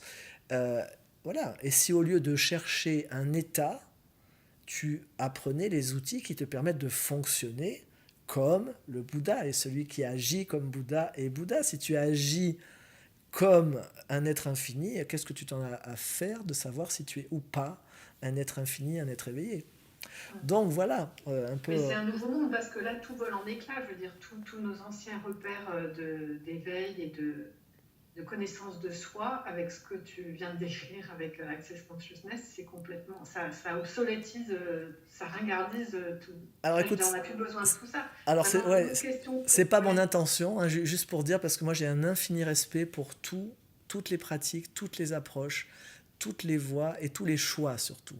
Donc c'est simplement, moi c'est ce que je suis en train de choisir actuellement qui contribue pour moi, et je ne pourrais pas choisir actuellement Access moi si j'avais pas fait le chemin que j'ai fait avant. Après, il y a d'autres êtres qui vont le choisir différemment, qui vont le choisir à un autre moment de leur vie. Donc, je ne suis pas en train de dire que Access Consciousness est la panacée universelle qui met à terre 2000 ans de bouddhisme ou d'autres choses, du tout. Je suis juste en train de dire, tiens, c'est un outil que j'ai découvert, je m'en sers beaucoup actuellement. Peut-être, c'est moi, je me suis servi de beaucoup d'outils dans ma vie, je les utilise parce qu'ils me permettent de voir des choses de moi. Et puis à un moment donné, si cet outil il a rempli sa tâche par rapport à moi, je vais regarder s'il y a un autre outil. Mais si tu veux, j'ai terminé d'attendre un état dans lequel j'aurais plus à me servir d'aucun outil. Moi, au Oui, quotidien, je pratique. Voilà. Je regarde qu'est-ce qui est, qu'est-ce que je veux, qu'est-ce que je fais. Je me demande plus pourquoi, je me demande pas comment, je fais juste, ok, qu'est-ce qui est là, ok, qu'est-ce qui empêche ça, qu'est-ce que je choisis, qu'est-ce que je choisis pas, qu'est-ce que j'évite, quelle conscience j'évite, ok, qu'est-ce que je pourrais être pour recevoir plus de ça. Oh, ok, quel espace je peux être de conscience qui ouvre, qui me permette quel laisser être je peux être, qui soit au moins équivalent à la conscience que j'ai de ça pour pas recréer une séparation. Et tout ce qui empêcherait ça, je le détruis, je le décrée. Tu vois, donc je fais des pratiques. Et j'ai pratiqué, voilà, moi je suis un pratiquant, moi, tu sais, je suis un solide ouais. pratiquant, donc ça fait 50 ans que je pratique et je pratiquerai toujours. Et j'ai de la joie à pratiquer. Donc Et dans voilà. la concrétisation, tu as une satisfaction par rapport, peut-être pas à tes besoins, si c'est pas le terme qui te, par rapport au manque, mais est-ce que oui, tu as vraiment de la joie quoi, dans la pratique et le quotidien, dans ce que tu crées, dans ce que tu partages? Ah oui, moi je m'éclate beaucoup, je m'amuse beaucoup. Et en même temps, là aussi, cassons les idéaux. Je crois qu'il n'y a pas assez peut-être de personnes qui transmettent, qui racontent leur down, quoi, qui racontent leur backstage, qui racontent quand c'est en Oui, coulisses. Moi, j'ai des jours de désespoir absolu, j'ai des jours où j'ai envie de mourir parce que je me dis mais c'est pas possible, rien n'a de sens. Enfin, et alors, tu sais, une des instructions que David m'a données en 2015, ouais, c'était 2015, c'était les premières fois que j'allais à Toulouse, et je lui racontais que dans les rencontres au cœur du vivant que je donnais à l'époque, moi j'avais toujours mon image, tu sais, quand même, de quand tu es à un certain endroit en conscience, je voyais tout le monde parler d'une certaine manière, tu vois. Donc il y a une manière, il y a un regard, il y a une lenteur, il y a une manière. Et moi j'ai un côté très dynamique et très joyeux. Et je voyais que très souvent au cœur des rencontres, au début des rencontres, en fait, je percevais une tension dans la salle. Les gens arrivent avec beaucoup d'attentes, certains un peu de nervosité, parce qu'ils se demandent comment ils vont être impliqués ou pas, qu'est-ce qui va se passer. Enfin bref, je sentais une tension. Et très souvent, moi, de mes manières d'être avec la tension, c'est de rire et de faire rire. Et très souvent, je commençais les rencontres en racontant des conneries, en racontant quelque chose qui m'était arrivé, enfin en faisant rire. Et j'avais toujours une part de moi qui me jugeait de ça, qui disait oui mais enfin eux ils sont venus pour la conscience, ils sont venus parce que ils ont vu des vidéos où tu parles de l'éveil quand même, et ils t'attendent à l'endroit, voilà, où tu vas ouvrir l'espace, où tu vas entrer toi dans l'espace de la présence, où tu vas entrer toi dans l'espace de l'unité, et où ils vont vivre, allez, un pseudo d'Arshan à l'Aïssa, tu vois, enfin, c'est quelque chose que je peux faire aussi. Et je me voyais partir à déconner, à raconter, oui, alors à l'aéroport, et tout le monde était mort de rire. Et j'avais comme cette part de moi qui me jugeait de faire ça. Et je le raconte à David pour lui dire qu'est-ce que t'en penses. Parce que bon, lui, je le voyais dans ses stages, il fait beaucoup rire les gens aussi. Et en même temps, il commençait pas forcément par ça, enfin bref. Et David m'a juste dit, c'était l'instruction du jour, il m'a dit, ok, alors là où tu es maintenant, et où tu as trouvé ce que tu es vraiment, n'aie pas peur de te perdre. N'aie pas peur de te perdre. Et Marionidote, hein, quand on me donne une instruction, c'était pouf. Et je suis juste resté avec ça, et pendant des mois, quand je partais, je voyais qu'en fait, effectivement, j'avais peur de perdre cet espace, j'avais peur de perdre les gens, j'avais peur de perdre quelque chose. ouais. Et juste quand j'ai réalisé, mais hey, l'espace que je suis, il est toujours là, quoi. Donc je peux partir de n'importe où, je peux partir dans le rire, je peux partir dans la présence, je peux partir dans les émotions, des fois avec les personnes qui sont là. Je suis là, en fait, je suis dans je suis cet espace, donc il n'y a aucun risque à se perdre. Donc je vois que quand tu peux goûter ça, moi j'ai vraiment commencé, après avoir jeté l'éveil au panier, hein, je me souviens en 2015, 2014-2015, j'ai eu une période de très grande colère où je me vois en train de dire, alors maintenant qu'ils aillent tous se faire foutre, et alors moi l'éveil, j'en ai plus rien à carrer, je veux plus être éveillé, j'en ai rien à foutre, je vais être vivant, ça va être différent, je vais être vivant. Ce qui était la plus belle chose qu'on puisse se dire. Je veux dire, enfin, qu'est-ce que c'est l'éveil à part être vivant, tu vois? Et c'est à cette époque-là que j'ai commencé à appeler ça au cœur du vivant et à arrêter, parce qu'avant ça s'appelait rencontre au cœur de la présence. Pendant des années, ça s'est appelé rencontre au cœur de la présence, tu vois. Et après, d'un seul coup, quand j'ai dit fuck off l'éveil, ça a été rencontre au cœur du vivant. Et on va voir ce qui se passe. Et puis on va être avec le vivant. Et dans le vivant, mais quel est le problème à un moment donné, surtout quand tu demandes à qui ça appartient, hein? Là, je te dis, et je m'en fous de dire je, justement, parce que je suis plus identifié à la part de moi qui se prendrait pour un être qui a vécu des expériences d'unité et qui donc ne doit plus utiliser je d'une manière identifiée. J'en ai rien à carrer. J'utilise le langage de manière simple. Et c'est moi qui le vis à ce moment-là, donc je dis je. Je ne vais pas passer mon temps à tout traduire en disant alors l'entité pour laquelle je me prenais à ce moment-là, mais qui n'est pas ce que je suis vraiment, parce que qu'est-ce qu'on a à foutre. Non, il y a des moments où je me sens complètement désespéré. Et au moment où je me sens désespéré, à la seconde où je me sens désespéré, je n'ai pas la conscience à ce moment-là que je suis en train de percevoir le désespoir de millions de personnes sur cette planète. À la seconde précise où ça m'arrive, je me sens désespéré, je suis collé à ça, je suis désespéré. Et là, moi, la première action que je peux faire, c'est de ne rien faire. C'est de ne pas me juger, c'est de ne pas me dire hey, je ne suis pas où il faut que je sois, hey, il faut que je pratique quelque chose. Moi, s'il y a bien une chose que j'ai appris à faire, et pour moi, c'est la plus grande pratique, c'est Wu Wei, le non-agir à un moment. Le non-agir depuis la réactivité. Wu Wei, c'est souvent mal compris, hein, c'est pas ne pas agir, c'est ne pas agir depuis la réactivité. Et là, la réactivité, ça serait la réactivité de la part de moi qui se prend pour une part consciente, je sais pas quoi, mais qui en fait est juste une part de la personnalité, et qui, elle, a une vision que si tu es justement conscient, alors encore plus si tu te croyais éveillé ou je ne sais quoi, ou en tout cas même en ayant fait des expériences d'unité, enfin, si tu as fait ce genre de truc, elle considère que tu dois plus jamais tomber dans un tel désespoir, parce que ça veut dire qu'alors tu n'es pas vraiment à l'endroit où tu crois être spirituellement. Donc en fait, c'est une part qui te juge.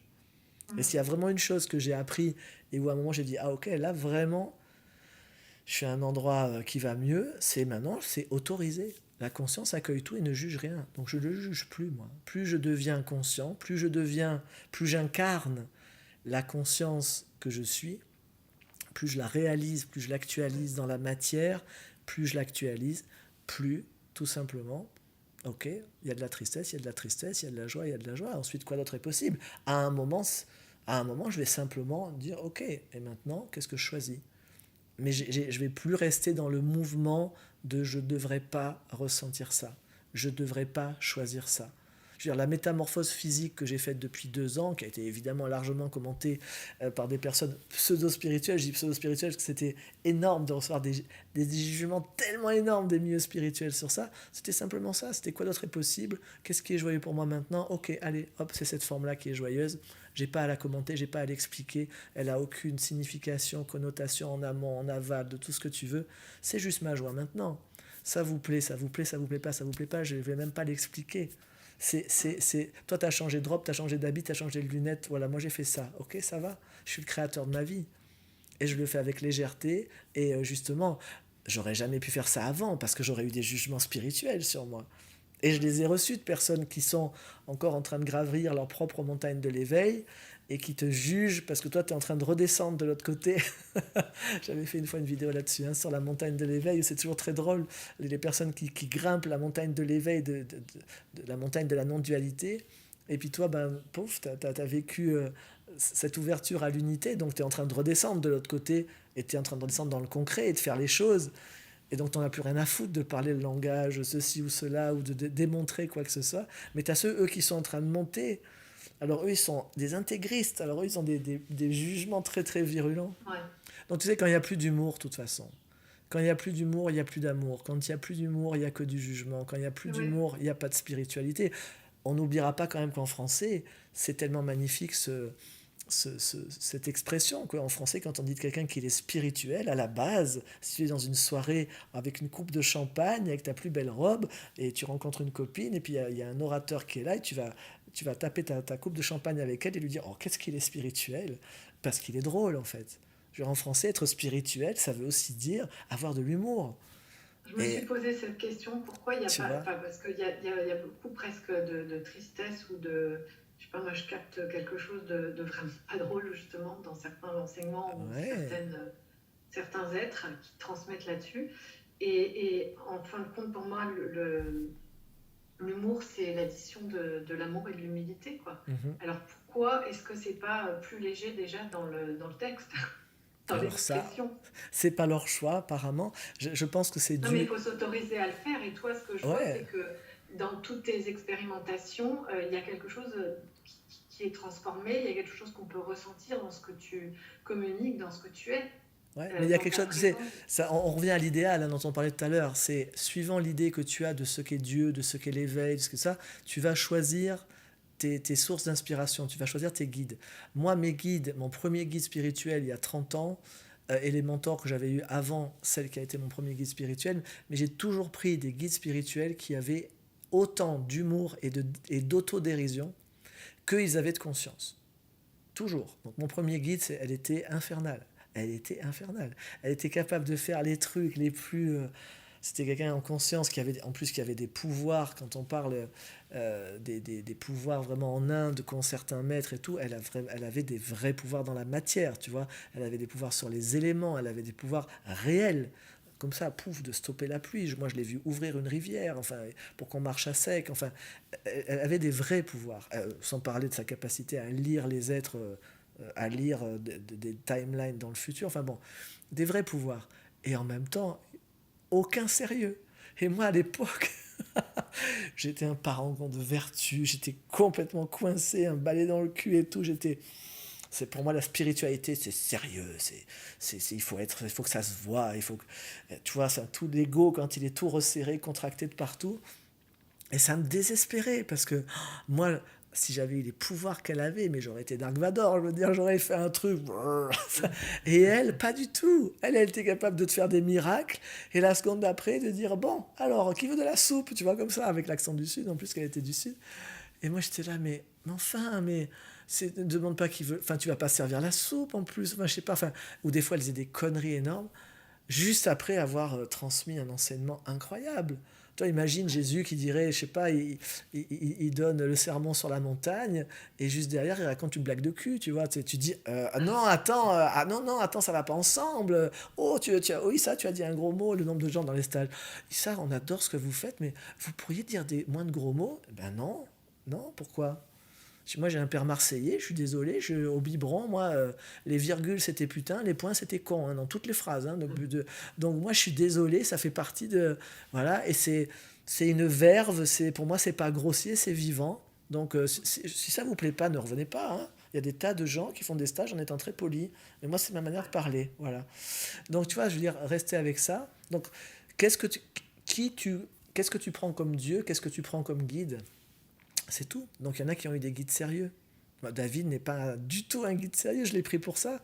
Il a un rire d'enfant, il a un rire cristallin. Tu ne croirais pas du tout un rire d'un homme adulte. Il a un rire très très aigu d'enfant qui est assez irrésistible. Et puis il va te taquiner, il va mettre beaucoup d'humour dans les choses. Donc moi j'ai toujours pris des guides qui se prenaient pas au sérieux parce que moi je me prenais terriblement au sérieux. Je me prenais terriblement au sérieux, j'étais un truc complètement coincé. Et donc, grâce leur soit rendue pour leur patience avec moi pendant toutes ces années. Et merci à eux, parce que sinon je serais encore ce singe savant de la spiritualité, en train de refaire, de mimiquer ce que j'avais vu de, de, de, de ce que je croyais être la spiritualité. Et c'est ok en même temps, tu vois, je veux dire, Ouais. voilà, c'est pas ma forme. Je veux dire, tu sais, tout est absolument, quand on dit tout est parfait, bah alors je sais qu'on le met à toutes les sauces, mais c'est juste dans le sens que, pour moi, tout est parfait, ça veut dire tout est en train de se passer selon le choix de chacun. Voilà. Et pour moi, c'est une des plus grandes consciences, c'est respecter le choix de chacun. Sinon, on est une connasse spirituelle supérieure. Je veux dire, l'autre, il a choisi l'inconscience, il a choisi l'inconscience. Il a Oui, choisi mais la... justement, cette Voilà. notion de libre arbitre, quand tu as beaucoup parlé de choix là aujourd'hui, et dans ce que propose aussi Access Consciousness, par moment, quand tu dis je choisis, j'ai l'impression que tu es déjà dans une forme de pleine conscience. Hmm. Parce que pour pouvoir faire ses choix d'une manière tout à fait libre, moi j'ai l'impression que quand je fais des choix, c'est sous l'influence de choses dont je ne me rends pas forcément compte. Des conditionnements, des Oui. attachements, des peurs, des émotions lourdes et autres. Et, et par d'autres moments, je suis plus dans un truc d'acceptation. Pour moi, l'évidence, c'est ça. Enfin, et puis, tu vois, avec toutes mes croyances aussi. Bref, tout influence. Et si je me pose honnêtement la question, je ne sais pas quand est-ce que je fais vraiment un choix libre. Bah moi non plus, hein. Et, non, mais là, Non, mais tu as sérieusement. beaucoup parlé de choix. Bah oui. Et je ressentais ça comme un véritable choix venant après ces questions qui clarifient, quoi, tu vois, Ouais, mais c'est pour ça, qui font reset. démystifions tout de suite, parce que là, tu es en train de croire que je fais des choix qui sont plus pertinents que les tiens, ce qui est faux. Un choix, c'est un choix. Il y a toujours une dimension que peut-être tu ne perçois pas. À partir du moment où tu t'autorises simplement à te dire, tu sais, il y a deux grandes options. Tu peux prendre toutes les traditions spirituelles de cette planète. Moi, je les ai quand même assez balayées exhaustivement. Au final, sur le libre arbitre, bon, bah, tu as deux grandes écoles. Je veux dire, il n'y a aucun libre arbitre. Et puis, il y a ceux qui te disent, il y a le libre arbitre. Bon, euh, on peut passer 1000 ans à débattre, ou bien tu peux choisir qu'est-ce qui m'amuse de croire en cet instant. Quel point de vue intéressant, qui est aussi un outil d'accès, point de vue intéressant que j'ai ce point de vue. Voilà, et à partir de là, on arrête de se prendre la tête de savoir si c'est vrai, si c'est faux. On sait que c'est un point de vue, c'est intéressant que j'ai ce point de vue. On regarde juste qu'est-ce que ça crée dans ma vie si j'utilise ce point de vue. Moi, pendant des années, par exemple, j'avais le point de vue intéressant. On n'a pas de libre arbitre au niveau du moi identifié. Le seul libre arbitre existe au niveau de la conscience. Et donc, c'est seulement quand le Père et moi sommes un, comme disait Jésus, que le libre arbitre peut s'exercer. Sauf qu'à ce moment-là, en réalité, il n'y a plus de choix puisque je suis aligné et il y a l'évidence. Voilà. Donc ça, on peut palabrer là-dessus pendant des heures. Ensuite, moi, j'ai regardé qu'est-ce qui crée le plus pour moi. Pendant des années, c'était de me dire, ok, tout est en train de se faire. Donc, finalement, j'ai pas vraiment de choix. Donc, je travaillais sur l'ouverture, l'accueil de ce qui est, être l'espace. Et c'était génial. Après, j'ai regardé un moment, ça ne me mettait pas beaucoup en joie. J'avais développé beaucoup d'accueil, beaucoup même de ce qu'on appelle d'acceptation, même si c'est pas un terme que je trouve très violent. Dans l'acceptation, il y a toujours de la violence derrière. Parce que si tu veux être dans l'acceptation, ça veut dire qu'il y a une part de toi qui n'est pas en train d'accepter. Et quand tu veux être dans l'acceptation, tu es en train de dire à la part qui ne veut pas accepter, ta gueule. Alors on ne le conscientise pas toujours, mais c'est ce qu'on fait quand on est dans des pratiques spirituelles d'acceptation très souvent. Et après, elle, tu l'as jetée par la fenêtre, elle va revenir par la cave. Tu vas te retrouver à somatiser, à avoir des expériences, tu ne comprends pas pourquoi. C'est juste que tu n'as pas écouté tout ce qui se vit en toi. Bref.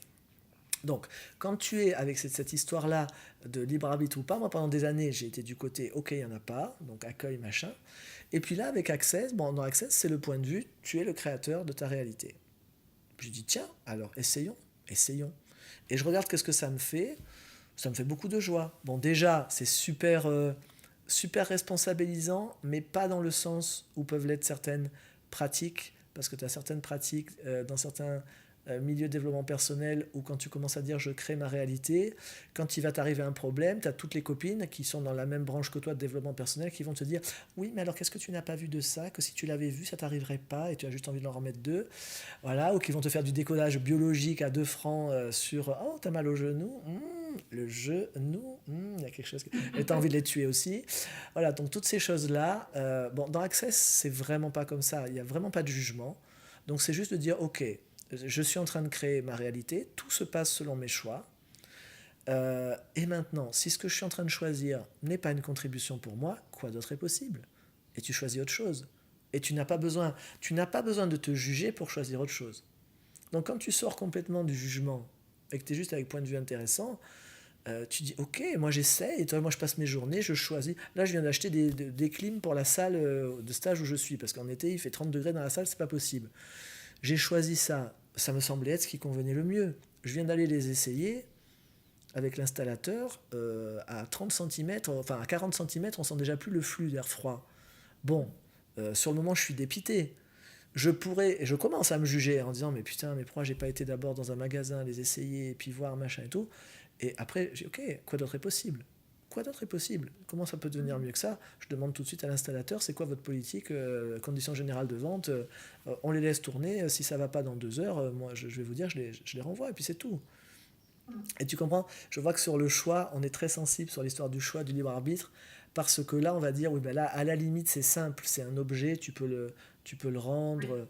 Mais il y a des fois, tu choisis d'épouser quelqu'un, ou de divorcer, ou tu choisis d'avoir un enfant, ou d'avorter. Enfin, il y a des choix dont tu te dis ils ont des conséquences, tu ne pourras pas changer derrière. Et ça, c'est ce point de vue-là qu'il faut détruire et décréer. C'est de te dire qu'il y a des choses qui sont irrémédiable, irréversible. Rien n'est irréversible, même pas la mort. Donc, je veux dire, c'est tout ça. Je veux dire, je vois que on veut être dans une spiritualité, et puis en même temps, si j'étais vraiment dans le domaine vulgaire, je dirais, on n'a pas les couilles quoi de le faire. C'est-à-dire, on a certains concepts, on veut y croire, puis après, quand il s'agit vraiment d'agir selon ça, là, on fait petit bras, on dit ah non, non, mais attends, parce que si jamais ça marche pas. Et non, je veux dire, moi j'essaie juste de fonctionner avec cohérence. Donc, moi, quand j'ai choisi, en ce moment, j'ai choisi ce point de vue, dans ce point de vue, je suis en train de créer, de choisir le monde dans lequel je suis. Hein, je ne dis pas que je suis en train de changer cette réalité, je dis que en ce moment, moi, j'ai le point de vue que je choisis le monde dans lequel je vis. C'est-à-dire, je me déplace de monde, je change de monde, je change de dimension. C'est un point de vue comme un autre. Je n'y suis pas attaché, je n'y crois pas comme à une vérité, je joue avec et je vois qu'est-ce que ça me permet de faire et qu'est-ce que ça me permet de vivre. Et pour le moment, je vois que j'ai de plus en plus de joie, j'ai de plus en plus de puissance, j'ai de plus en plus aussi quand je travaille avec les êtres, il y a des transformations de plus en plus puissantes et rapides pour les êtres avec lesquels je travaille. Ok, tout ça je me dis ok, cool. Après, si à un moment donné, le fait d'utiliser ce point de vue qui est un outil. Hein, c'est Ramana Maharshi qui disait quand tu travailles avec les limitations, tout ça, il disait le conditionnement c'est comme une écharde qui est plantée dans ta chair.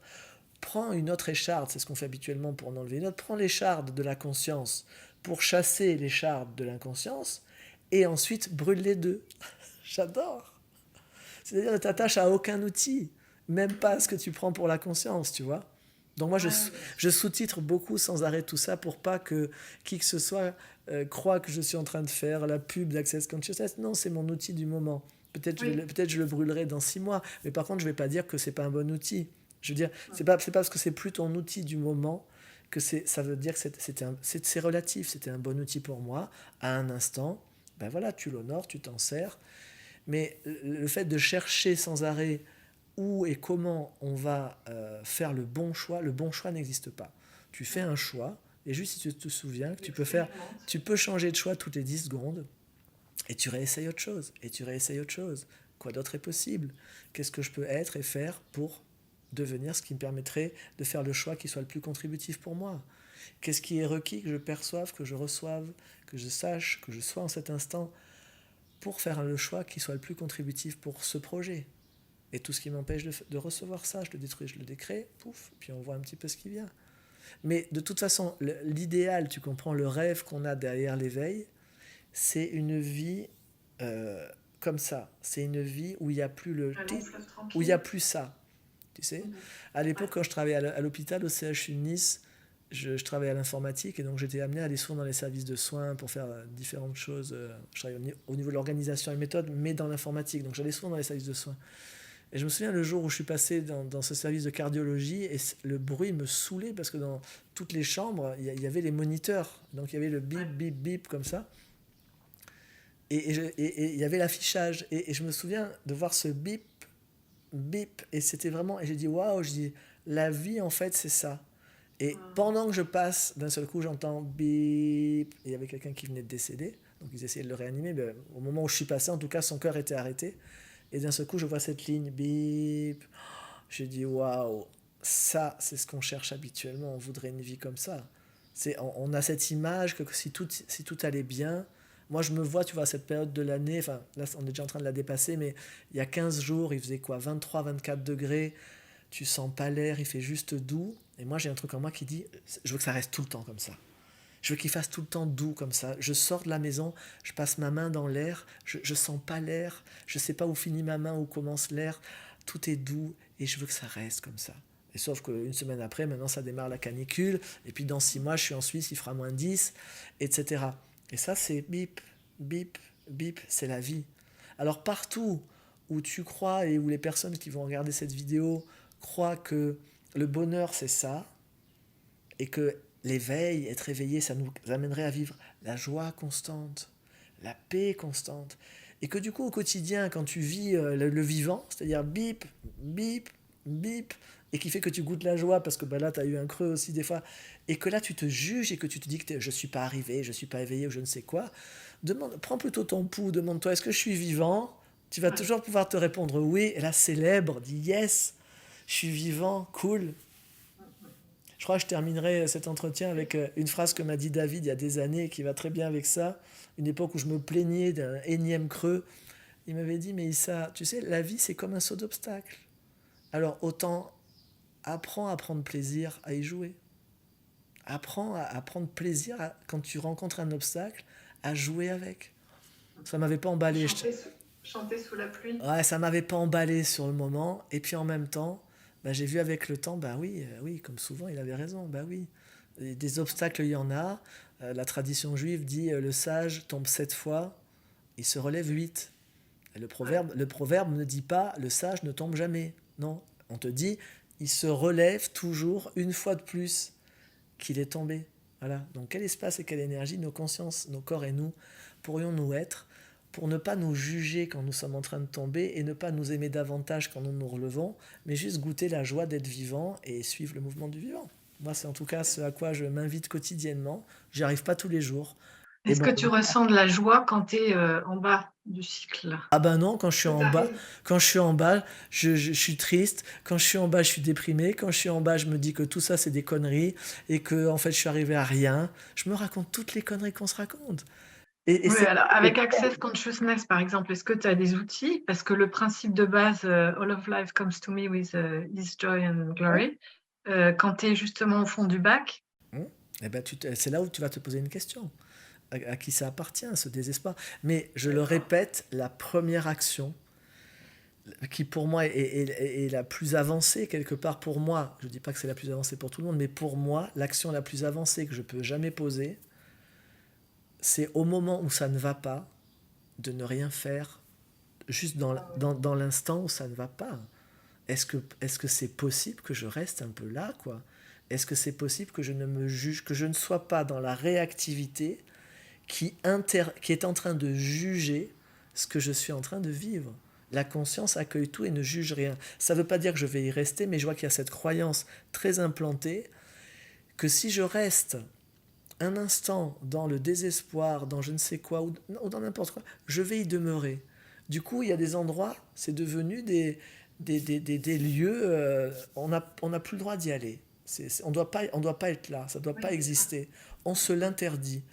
Et pour moi, la plus grande action que je pose, c'est quand je me vois entrer dans waouh, d'un seul coup je suis épuisé, d'un seul coup je suis énervé, d'un seul coup.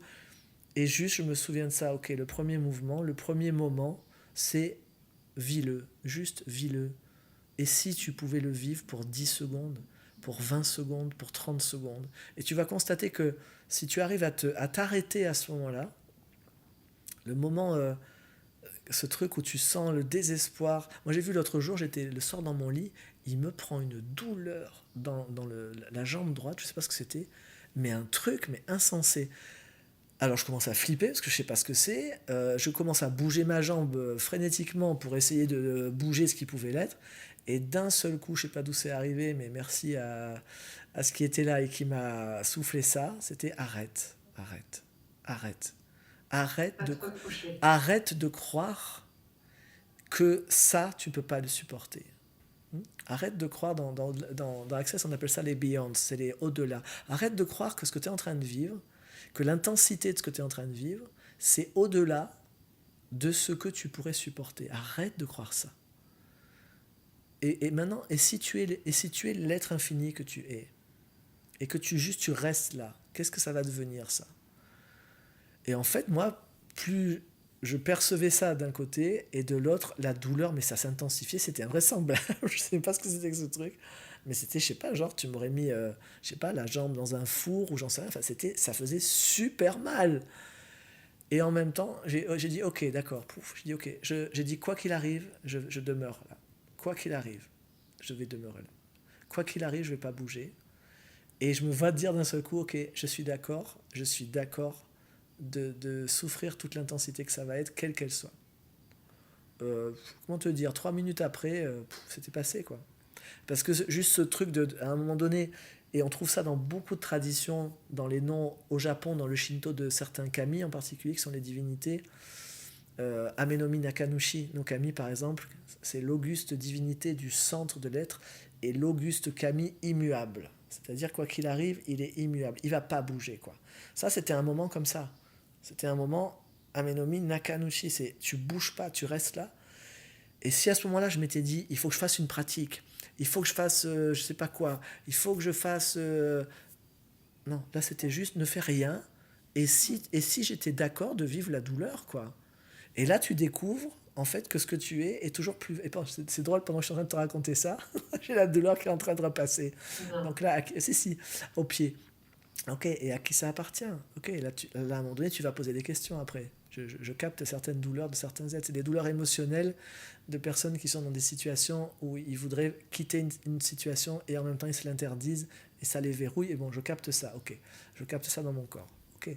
Mais à ce moment-là, est-ce que je peux juste des fois ne rien faire? Ouais. Parce que là, je suis en train de raconter ça, sauf que pour celui qui va l'entendre, ça devient une jolie histoire qui va l'entendre de l'extérieur, qui va idéaliser et où la prochaine fois qu'il a mal, il va se dire il faut pas que je bouge parce que Issa a dit nanana. Non, moi à ce moment-là, c'était juste je ne fais rien. Juste ne Accepte, fais enfin, rien. Non, vis ce qui est là. c'est pas même pas accepte-le. C'est pour ça que c'est compliqué quand on en parle, je me vois, j'ai voulu le raconter dans une intention Oui. et pendant que je le raconte, je capte comment ça a l'air d'être et en fait, ça a l'air d'être une pratique ce que je raconte. Alors qu'à ce moment-là, c'était juste OK, je vais juste rien faire. Je vais juste rien faire. Il n'y a Ouais, même ouais. pas j'accepte, il n'y a même pas machin.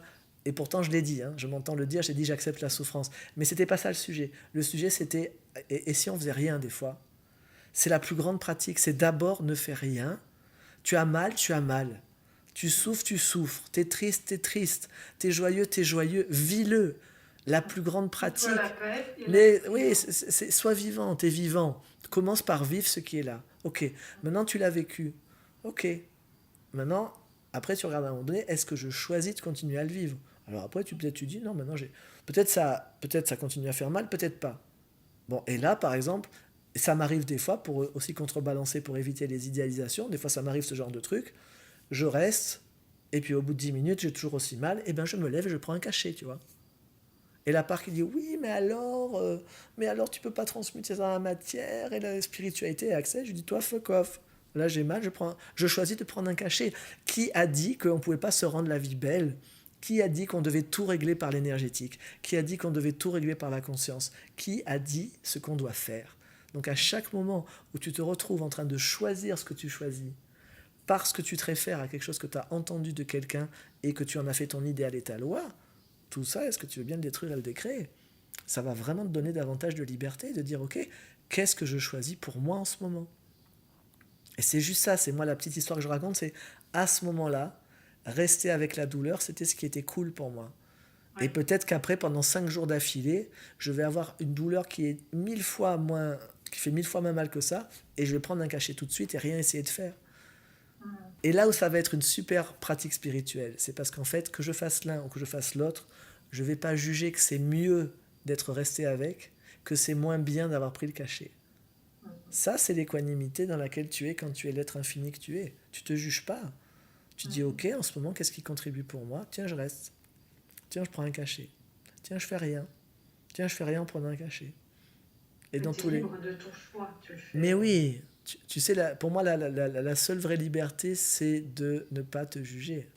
Donc quand tu commences à ne pas te juger et à recevoir les points de vue des autres, leurs jugements comme pour ce qu'ils sont, c'est des points de vue. Voilà.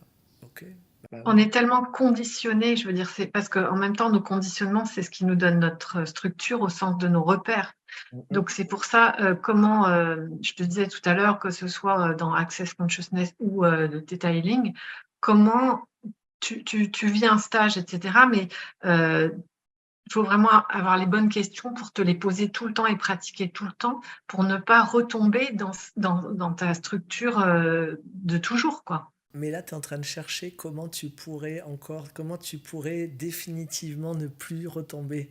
Tu vas y retomber. Donc c'est pour ça que c'est important d'arrêter de chercher la pratique ultime qui va faire que tu vas plus y retomber. C'est des outils, tu as les outils, c'est pas grave.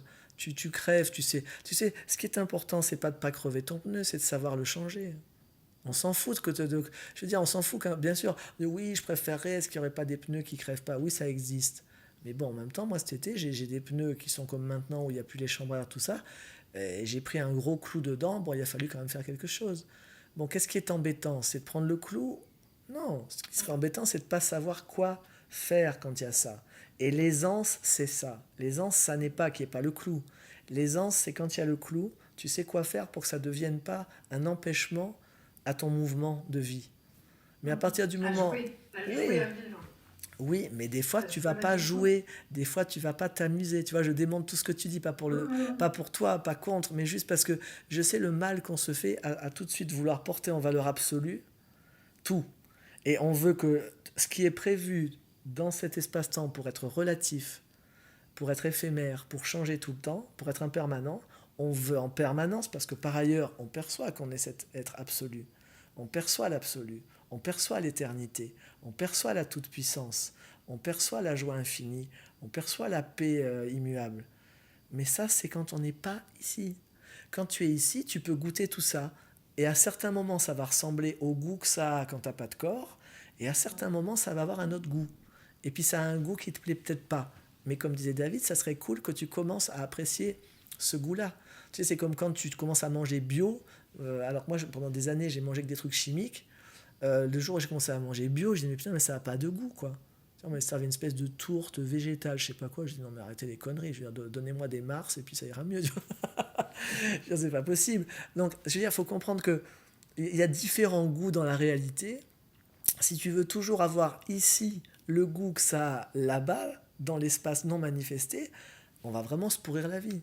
Parce que quoi que tu reçoives comme outil, y compris les meilleurs outils, le dicton dit le mauvais ouvrier a toujours de mauvais outils. En fait, il les crée. C'est-à-dire que tu vas lui donner le moyen de se rendre la vie belle, tu lui apprends à réparer un pneu, lui il va en déduire que les pneus ne doivent plus jamais se crever. Ben non, les pneus ils vont peut-être se crever. Enfin, et je vois que souvent, quand on me pose des questions, on vient me chercher sur comment est mon bonheur, comment est ma félicité. Mais quand je suis joyeux comme tout le monde peut être joyeux. Et puis quand je suis pas joyeux quand tout le monde n'est pas joyeux. La différence, elle n'est pas là, elle n'est pas dans les états. La différence, elle est dans ma manière de ne pas tirer de conclusion sur mes états. Et à Et ne pas certains moments. chercher à être tout le temps comme ci ou comme ça. Oui, et c'est pour ça que là, je viens de dire cette phrase, dans ma manière de ne pas tirer des conclusions sur les états, et je vais tout de suite sous-titrer en disant, et il y a des moments où je tire des conclusions sur mes états. Parce que sinon, on va encore me remettre dans une case qui est, ah ouais, mais alors toi, forcément, tu arrives à ne plus tirer de conclusions, mais moi, je tire des... Non, je fais tout. Voilà, je fais tout. Je suis comme tout le monde, je fais des hauts, des bas, je suis vivant, voilà. Donc mes pics, peut-être des fois, ils vont peut-être plus haut que certaines personnes, mais quand je fais mes downs, ils vont plus bas aussi que les autres. Hein, ça, on le sait bien, je veux dire, quand tu peux aller dans des espaces de conscience qui touchent comme ça à l'infini, je peux te dire que quand tu te fais le down, il est à la mesure de ton up. Donc voilà, moi quand je dis, les gens me disent, ah mais moi j'aimerais tellement avoir votre conscience, je dis, tu veux mes moments de... tu veux mes downs avec l'intensité des jugements de comment tu peux être ça et faire ça et machin, tout ça. Ah bon, mais moi je croyais que t'avais pas, que c'était fini. J'ai dit, mais à quelle heure? J'ai dit, peut-être, il y en a certains, oui, moi non. Et moi j'ai fini d'attendre d'être autre chose. Moi maintenant je cherche juste comment je peux créer une vie, comment je peux choisir. Et donc je pratique, voilà, donc j'ai mes outils. Et puis je partage, comme d'habitude, depuis 30 ans, je partage les outils dont je me sers à un instant T, sans dire que c'est les meilleurs, juste en disant, c'est les outils qui me rendent la vie belle en ce moment. S'ils sont une contribution pour vous, hein, comme disait Bouddha quand il donnait des enseignements, prenez-les. S'ils ne sont pas une contribution, jetez-les. Voilà. Et puis du coup, chacun est libre et on peut s'amuser. Voilà. Il y a des gens qui vont écouter cet entretien, ils vont trouver ça génial. Il y a des gens qui vont trouver que je suis à chier. Il y a des gens qui vont... Ok. Si ce que je partage, ça vous plaît, prenez-le. Si ça vous plaît pas, jetez-le. Si vous avez envie de le juger, jugez-le. Ouais. Faites ce que vous voulez. Je veux dire, c'est votre vie, c'est votre monde.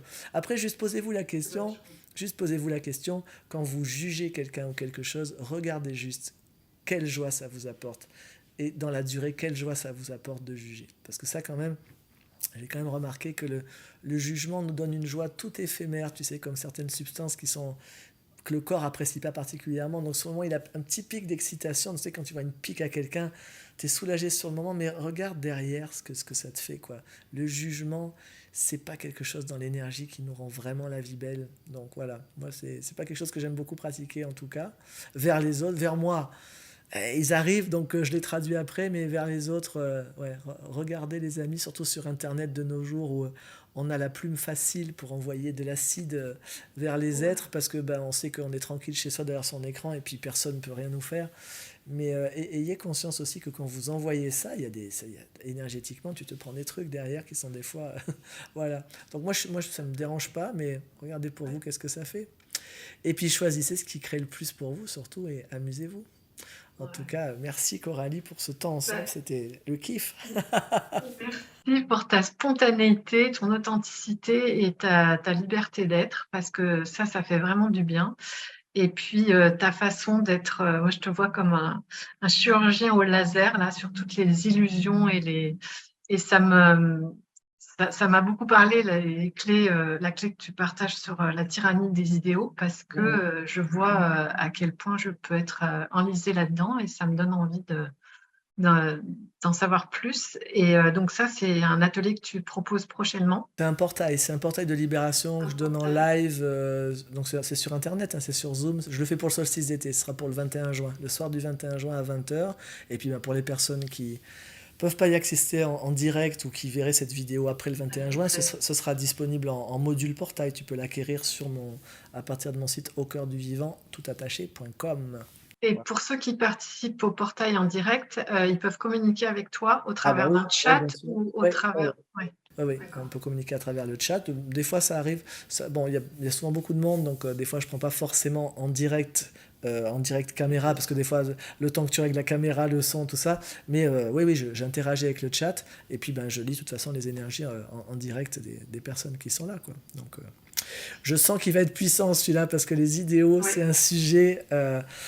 Je crois que c'est le pire de ce que j'ai pu rencontrer, c'est la violence dans les milieux spirituels. Je crois que c'est un des milieux les plus violents que je connaisse. Alors il est non violent en apparence vers l'extérieur, mais la mais violence à dedans, oui. l'intérieur de soi, elle est effrayante par rapport à nos idéaux. Et il y a aussi une violence en pensée vers les autres parce qu'on passe son temps à regarder, ah oui mais lui il n'est pas cohérent avec ce qu'il dit, lui il n'est pas cohérent. Enfin moi je vois là, surtout quand tu as des idéaux spirituels, quand tu as idéalisé quelqu'un, mais alors après, il a plus le droit d'être humain, quoi. Enfin, je veux dire, il a plus le droit de faire, oui, vous avez dit ça et vous faites ça. Je dis, ben oui, oui, je suis faillible. Ah non, vous n'avez pas le droit, vous avez des responsabilités avec le. J'ai écouté, si vous voulez me dire ce que j'ai le droit de faire ou pas, alors vous pouvez le dire, mais moi je fais ce que je peux, quoi, hein. Donc, des fois je fais ce que je veux et des fois je fais ce que je peux, hein. Donc voilà, je fonctionne comme vous. Donc je sais pas si vous êtes parfait, que celui qui n'a jamais raté sa cible me jette la première pierre. Moi, je rate ma cible une fois par jour. Voilà. Et puis, j'essaie juste de pas trop me juger. Je vais ramasser mon caillou, puis je réessaye une autre cible. Voilà. Donc, j'essaie de me bonifier avec le temps. J'apprends chaque jour. Chaque jour, je fais des erreurs. Chaque jour, j'apprends de mes erreurs. Puis, il y a des erreurs que je vois pas sur le moment. Je vois pas que je suis en train de rater ma cible. Donc, des fois, je me rends compte après. Donc, je suis désolé si des fois, pour certaines personnes, c'est pas confortable. Et en même temps, ben, je suis ce que je suis. Donc, si ça vous convient, eh ben, vous pouvez cheminer un petit peu avec moi. Si vous cherchez un être parfait, allez voir ailleurs, hein. C'est pas moi. Voilà, chère Coralie. Eh ben, merci mille fois. Et puis, bah, je donne rendez-vous peut-être pour un autre échange. Avec Et en tout plaisir. cas, c'est drôle parce que j'avais préparé des questions que je t'ai pas du tout posées, mais tu les as captées parce que tu as répondu à énormément de choses. Donc voilà, Oui, écoute, en tout cas, avec ça plaisir, hein, fait, avec ça fait. plaisir pour une prochaine fois. Je répondrai avec joie à ton invitation parce que c'était léger, justement. Et Ouais. voilà, j'ai eu beaucoup de joie à cet entretien. Et je souhaite bah, tout le meilleur à toutes les personnes qui regarderont cet échange entre nous. Je fais le vœu que ça soit une contribution. Et si ça n'en est pas jetez-le. Il y a tellement d'autres choses qui existent sur la toile, vous trouverez sûrement quelque chose qui est plus une contribution pour vous. Donc au revoir Coralie et à une prochaine fois Au avec revoir Issa. toi. Merci encore.